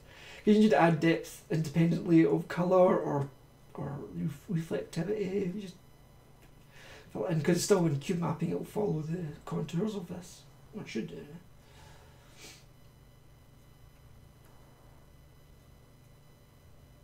Oh, slowing down now because I'm doing all this stuff. Did that work? I don't think that did it. I'll just reduce this a bit. Everything's lagging a bit now.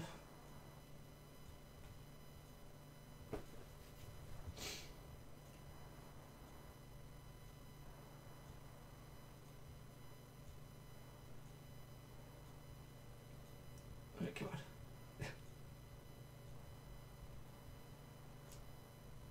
Yeah, it's definitely, yeah. It's definitely, I don't know why it's giving me a problem. Yes.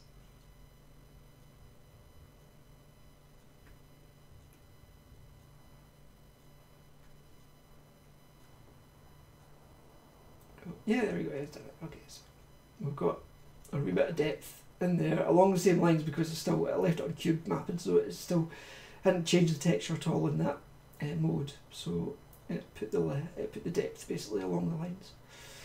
So it's pretty good, and again we just soften up a wee bit. It does tend to overdo it. I think it might be the scale of the object as well affects it. You know, as in how physically big it is in the space. It seems to affect it as well. Just move the lights over. Remember, it just looks a wee bit heavy. Just.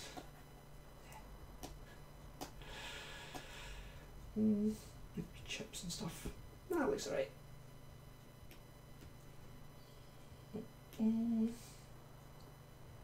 Nice. Right, so we've got that. We've got screws, handles.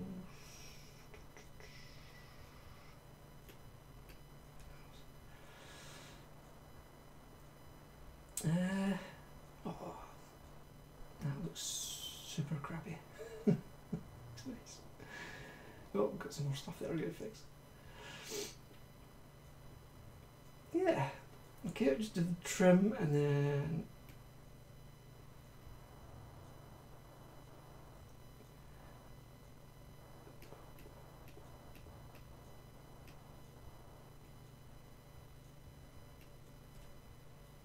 Okay, so these are the trims we're doing now.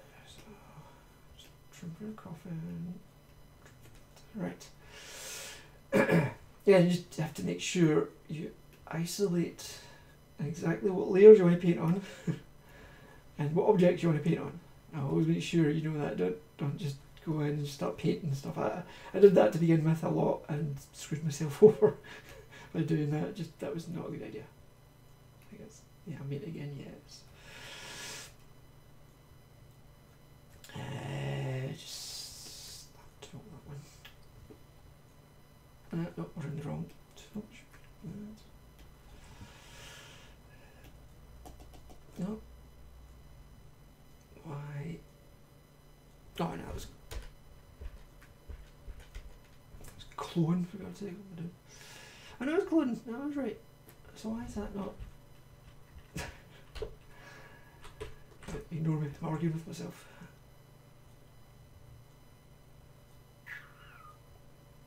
No, pass it as one, okay. So why is that not working? That's very strange. Okay.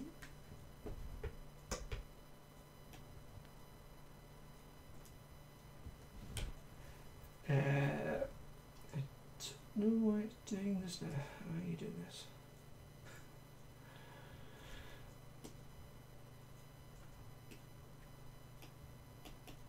Should be the colour right next to it. Right there.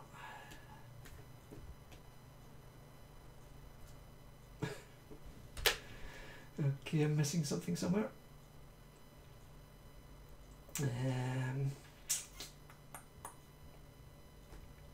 Bear with me a second. Oh, probably because they were still showing. Yeah, it's probably not helping. Yeah, and that's, yeah, of course. Because the colour I'm selecting through all the layers, I'm selecting the colour layers, the base coat, which is that kind of yellowy kind of colour. So that, yeah. So select that colour, which is the colour of the ambient occlusion layer, and now when I do this, it will work. Thank you. Spread that out a bit.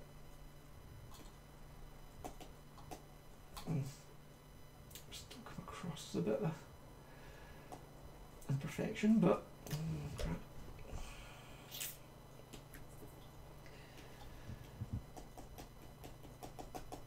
That kind of negative look is because of the normal maps is not quite right.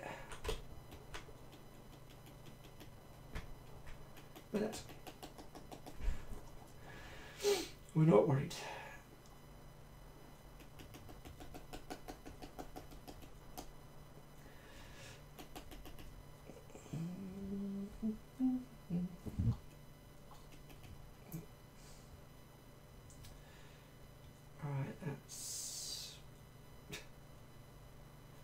Patch up job, that will do fine. That will do absolutely lovely. Right, so we need some sort of tacky, sort of plastic sort of crap, wasn't it? Let's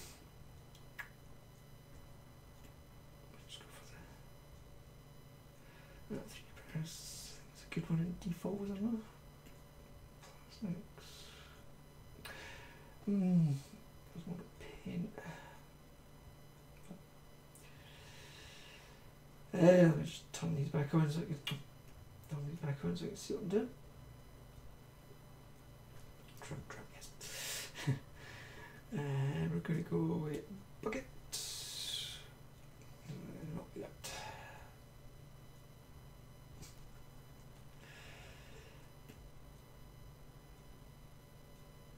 I'm trying to think. I had a good plastic somewhere. You get that plastic dirty there. Oh, is it the wrong colour? But it's the wrong colour. But what you can do is, or what I like to do is duplicate it, and then send the duplicate to the Z folder, and send it over.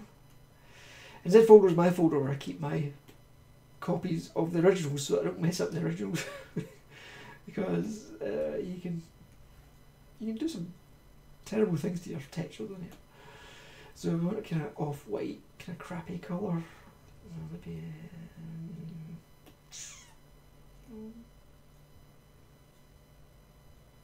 yeah, something like that. God, it's a bit bright.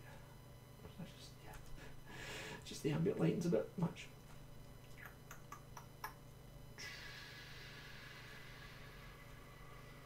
What have we got? Got a kind of scratchy sort of texture on it. I don't know.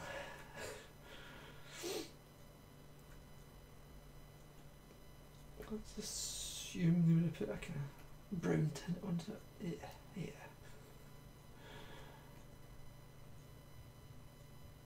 I think when that changes colour now, you see it's no longer a red one, it's now that one because it changed the colour. It's still plastic dirty, it's still called the same thing from where I got it from, but it's now my version of it because it's in the Z folder. So I don't, like I say, I don't mess up everybody else's. It also means I can find it easier again because I know exactly where it is. That's horrible, yeah, let's try that. So again, just on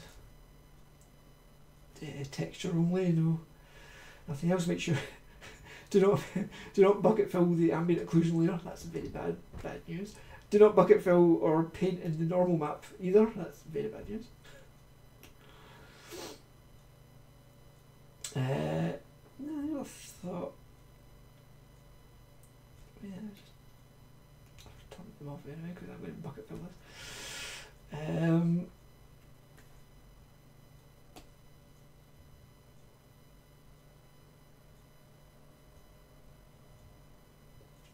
Second.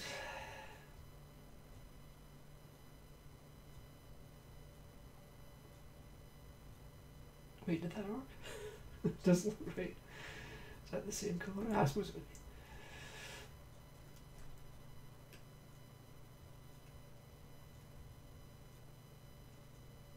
Yeah, you know, it's because I filled in trim coffin, it's also filled in trim lead, which is not really good. Well, it does have its original base coat on there, but it is now being covered over by trim coffin because that's higher than it on the hierarchy here. So it overwrote it. Didn't overwrite lead though, because lead, or shouldn't have overwritten lead, because lead is in its own layer, but it has it.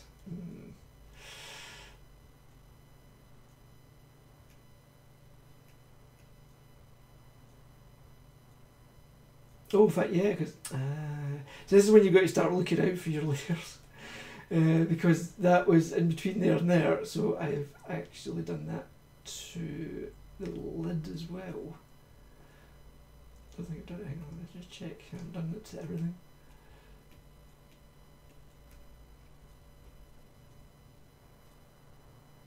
Let's just check what we have done.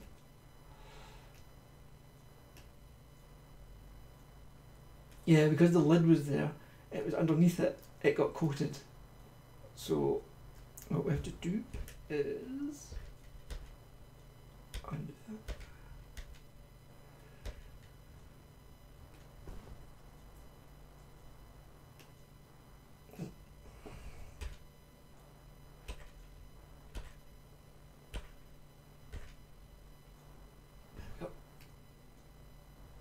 Right, so there's the lid. Of course, yeah, because the lid also had trim on it as well, so of course it had to do that. Of course.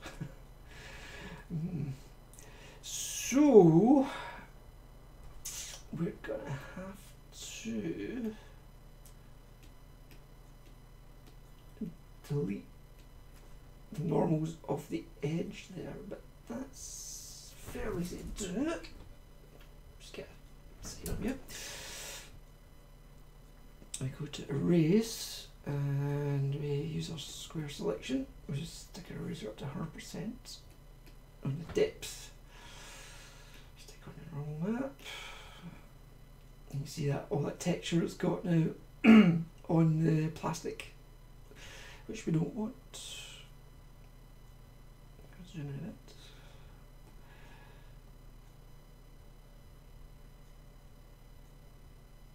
No, that's too much. I want to get inside it. I'll try that.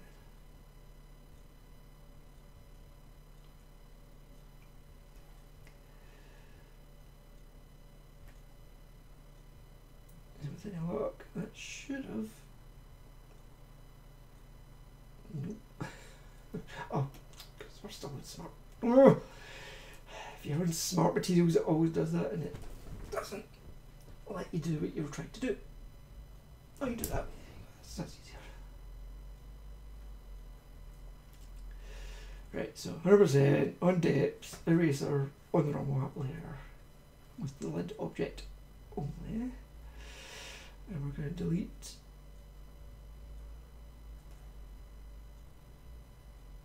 all that surface stuff, hopefully.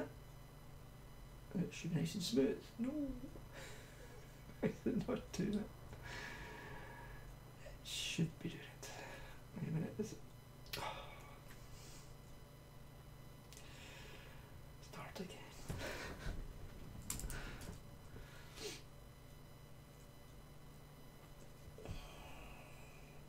See, I'm making all these mistakes here so that you don't have to. You'll learn from my stupidity. Wait, is that still there? It looks like it, doesn't it? Yeah. I can't get rid of the normals. Okay. Okay, I thought you could do it that way with just that kind of select, but apparently not. Okay. Okay. We'll do it the old fashioned way then. We'll just. I'll turn that.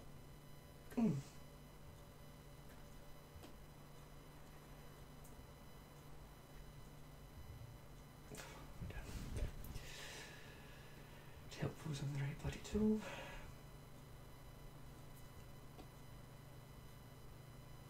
It's not even doing it there.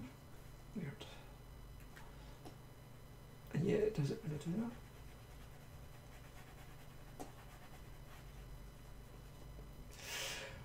Whatever.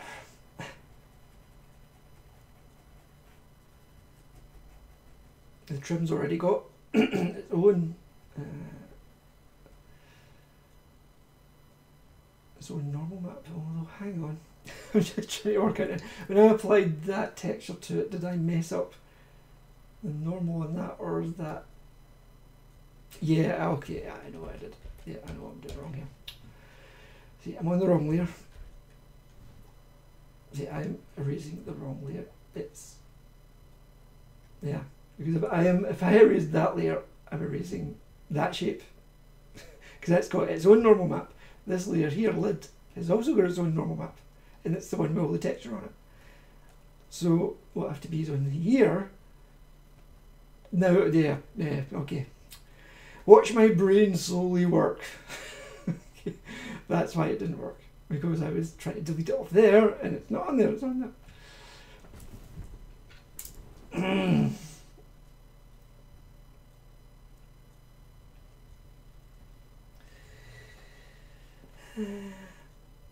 There we go, first time. See, it's amazing what happens when you actually pay attention to what you're doing. Right, so there you go, that gets rid of that. It leaves the texture on here, the wooden bits, leaves you nice smooth texture like trim. Awesome, that's what we wanted. Alright, we need the lid. And we need trim.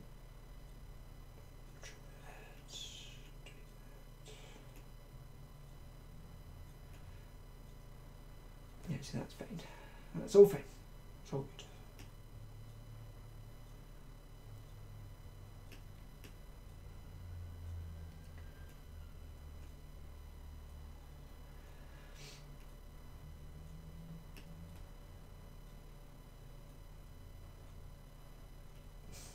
Oh, there we go.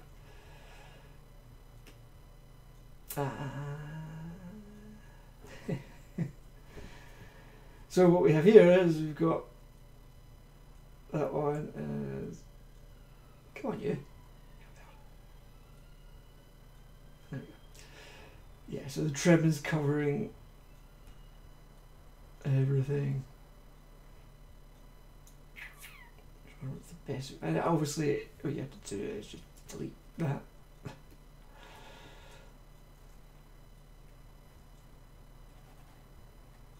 And underneath it is the wood texture.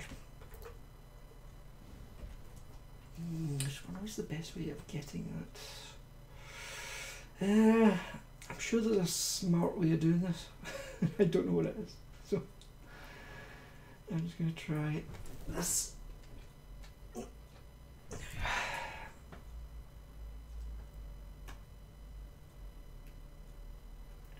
just make sure. I do what you want.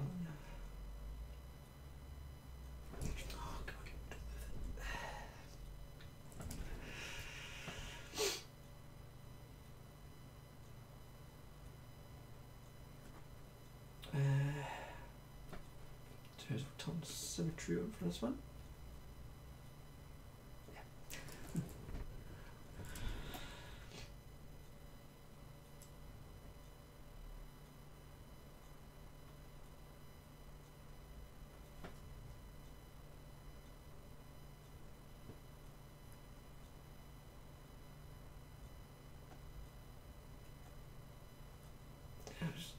Roughly guessing where it's going to be.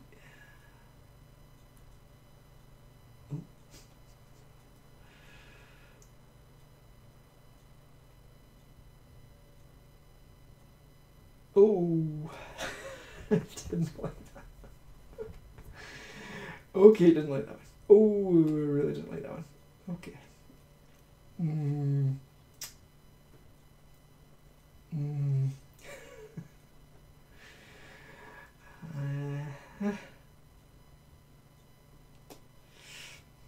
Okay, so second time it crashed.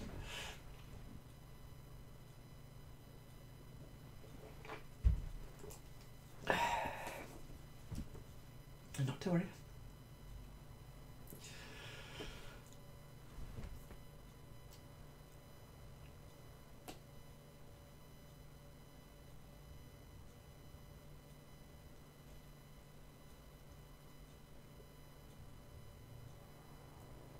Oh god. Oh, that's of course we're looking at the wrong thing. So where did we get to on that?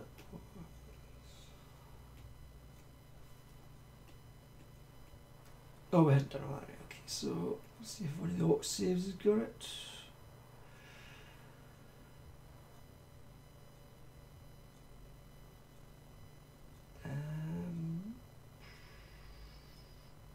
Thought in the last auto save.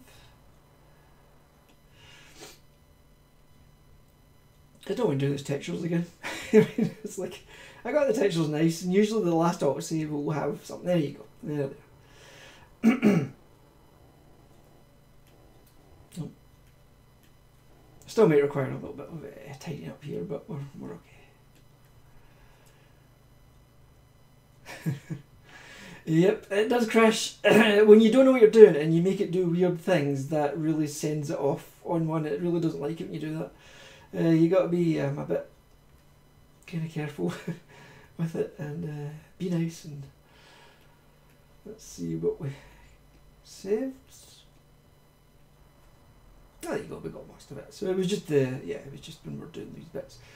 So first, whenever you recover from autosave, always remember, because I've done it myself and forgot to do it, is immediately then save it as your project again, because you can't then count on the autosave because you're going to overwrite it with a new one. So make sure you save it straight away. Right, Coffin. We'll call it Coffin demo. Okay, because we're at the same stage.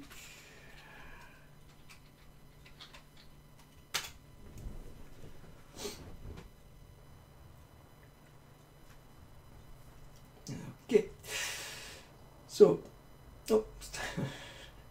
you'll get odd things happening because of the organisation of these layers, as you've just seen, as I just demonstrated. You see, there's that the lid layer is on the wrong thing. So okay, we know how to fix that. Easy this time, nice and easy. So on depth, 100% transparency. I can leave it like that. Okay. Oh, is it that way? That way. Right. No, back a bit. To move there a wee bit. And so we're just going to erase all the depth from that layer.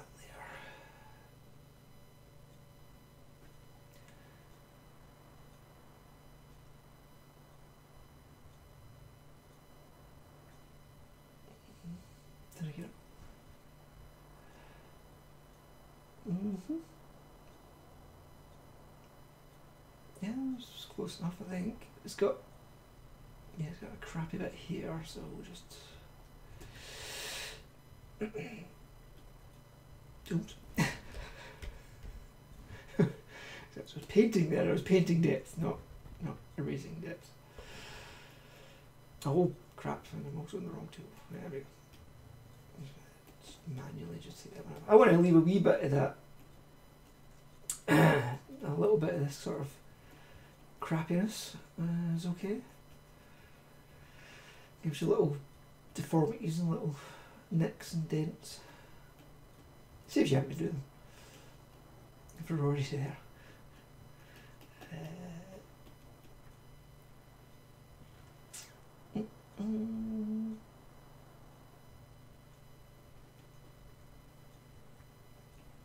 I'll sort that.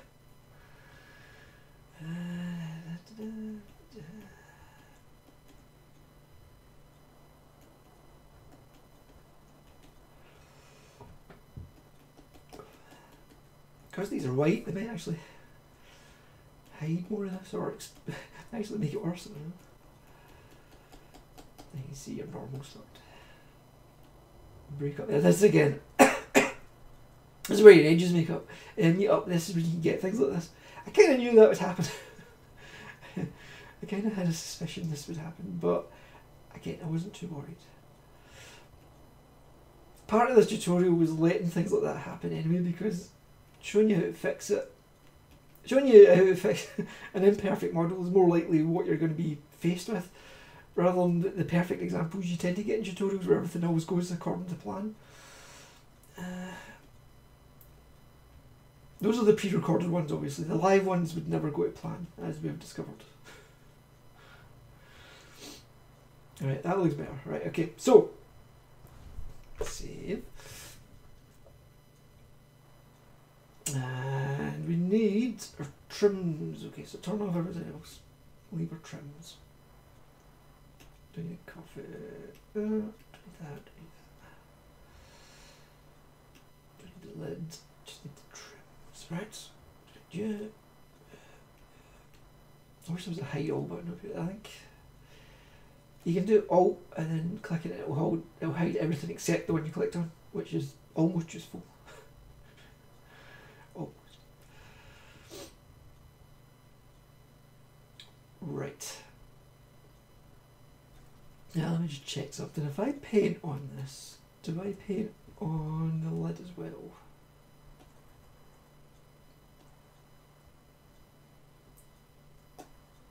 Doesn't.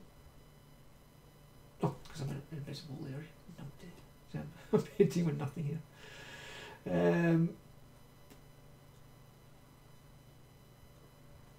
So that's the lids only. What is this? Yeah. So what we want to do, so we can see that edge there. Okay.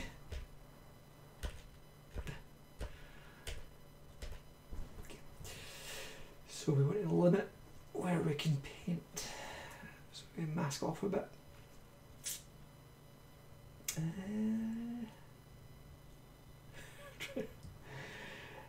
Try to remember the easiest way to do this. I think if we do a bucket fill, select the area, shift when we apply it, that will do the reverse. Yeah, I think that works.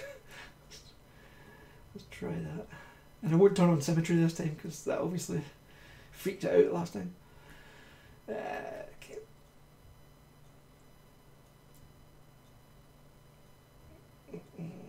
So what we want to do is, so this is, yeah. Oh.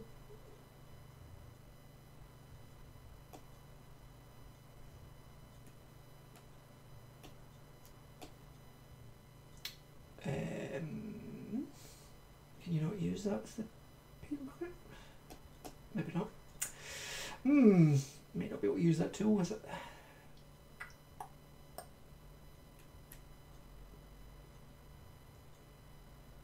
Trying to think what's the easiest way. Magic wands. Yeah, I got magic wands. So.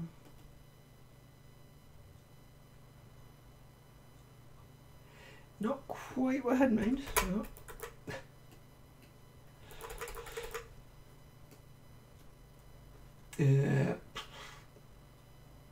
Alright, it's a freeze thing, so we're just on freeze.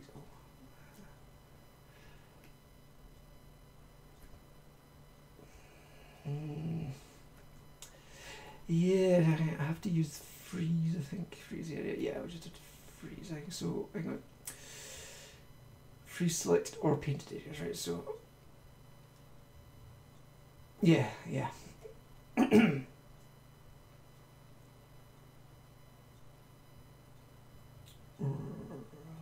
Okay, yeah, I know what I'm doing. I got it. I've got it now. Got it. Oh, I still have my crappy fit thing. Yeah, that's good. Let's go to bucket fill.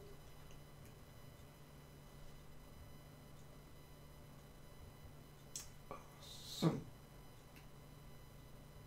going to put lid. So what we're going to do is I'm going to freeze off the bit I don't, or the bit I do want to fill in. That's basically what the freeze tool is all about. So the bit I do want to fill in, let's see, yeah, I've got the right thing. So what we've got to do is we've got to freeze first. Yeah, that's... No, I don't think I have that.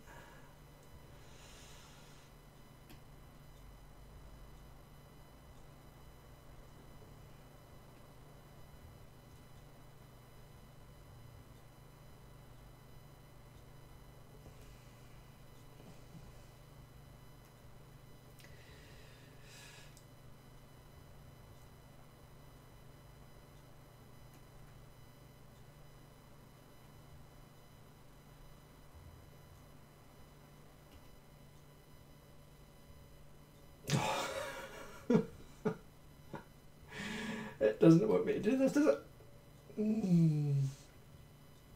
Okay.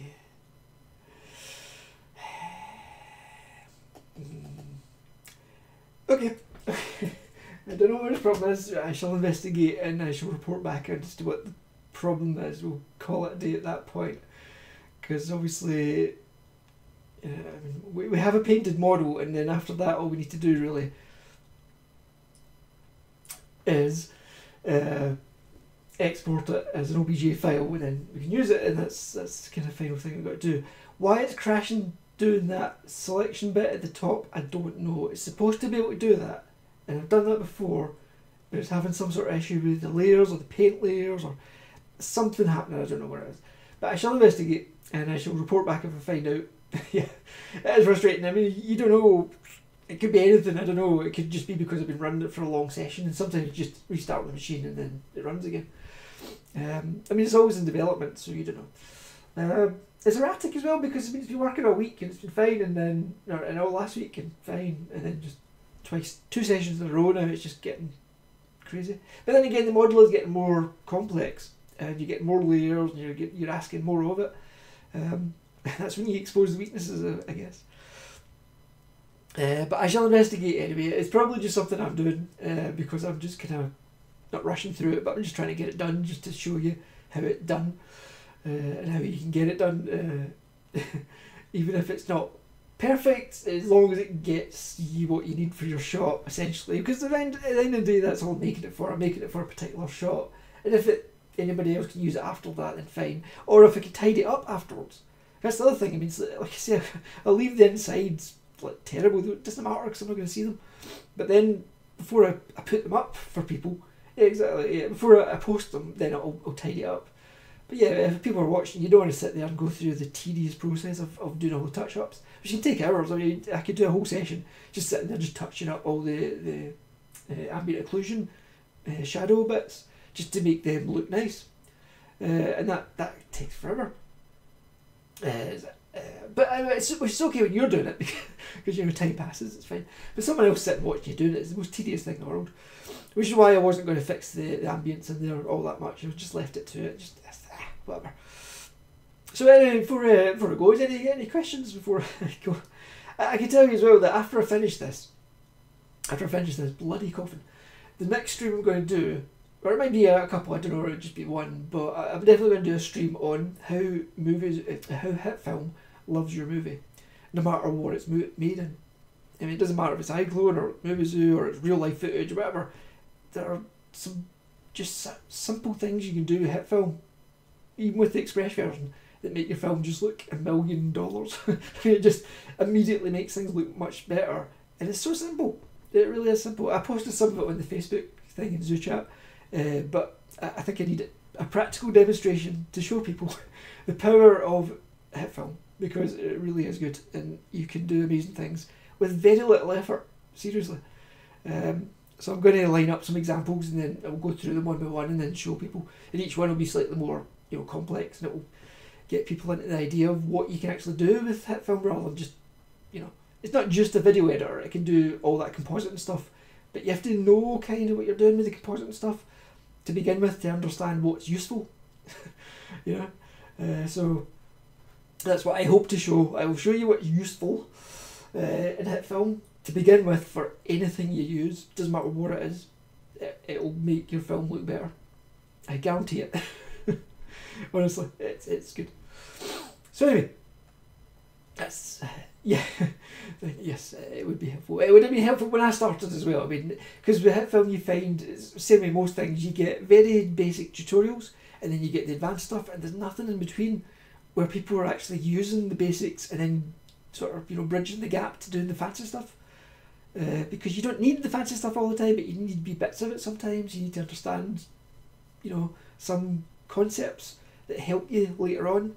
And that's the bit that's missing, I think, in a lot of these things. Even 3D Coat, it's the same thing. I didn't find any tutorials that are showing you what I'm showing you, because it's like, I'm showing you it from just like an idiot's point of view.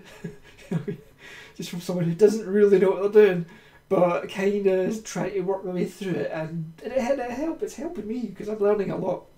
Certainly, especially when the 3D Coat guy came on, and he pointed out some things that just never occurred to me, and they were just so helpful. That was in the last stream, actually. Number 4, I think it was. So anyway, yeah, we'll have another stream then. I was hoping this would be the last one, but obviously it's not one to play ball, so we'll have another stream. One final stream, because we're so close now. We'll get it finished, get it into Muvizu, get it into iClone, make it look nice, and then that'll be it. Coffin will be done. So thanks for sticking with me, Pat, especially for being a trooper and sitting through all this nonsense. And whoever else is out there, and whoever watches this in the future. I shall endeavour to finish this damn model for you. It will be good, trust me. It will be good in the end. It will look alright.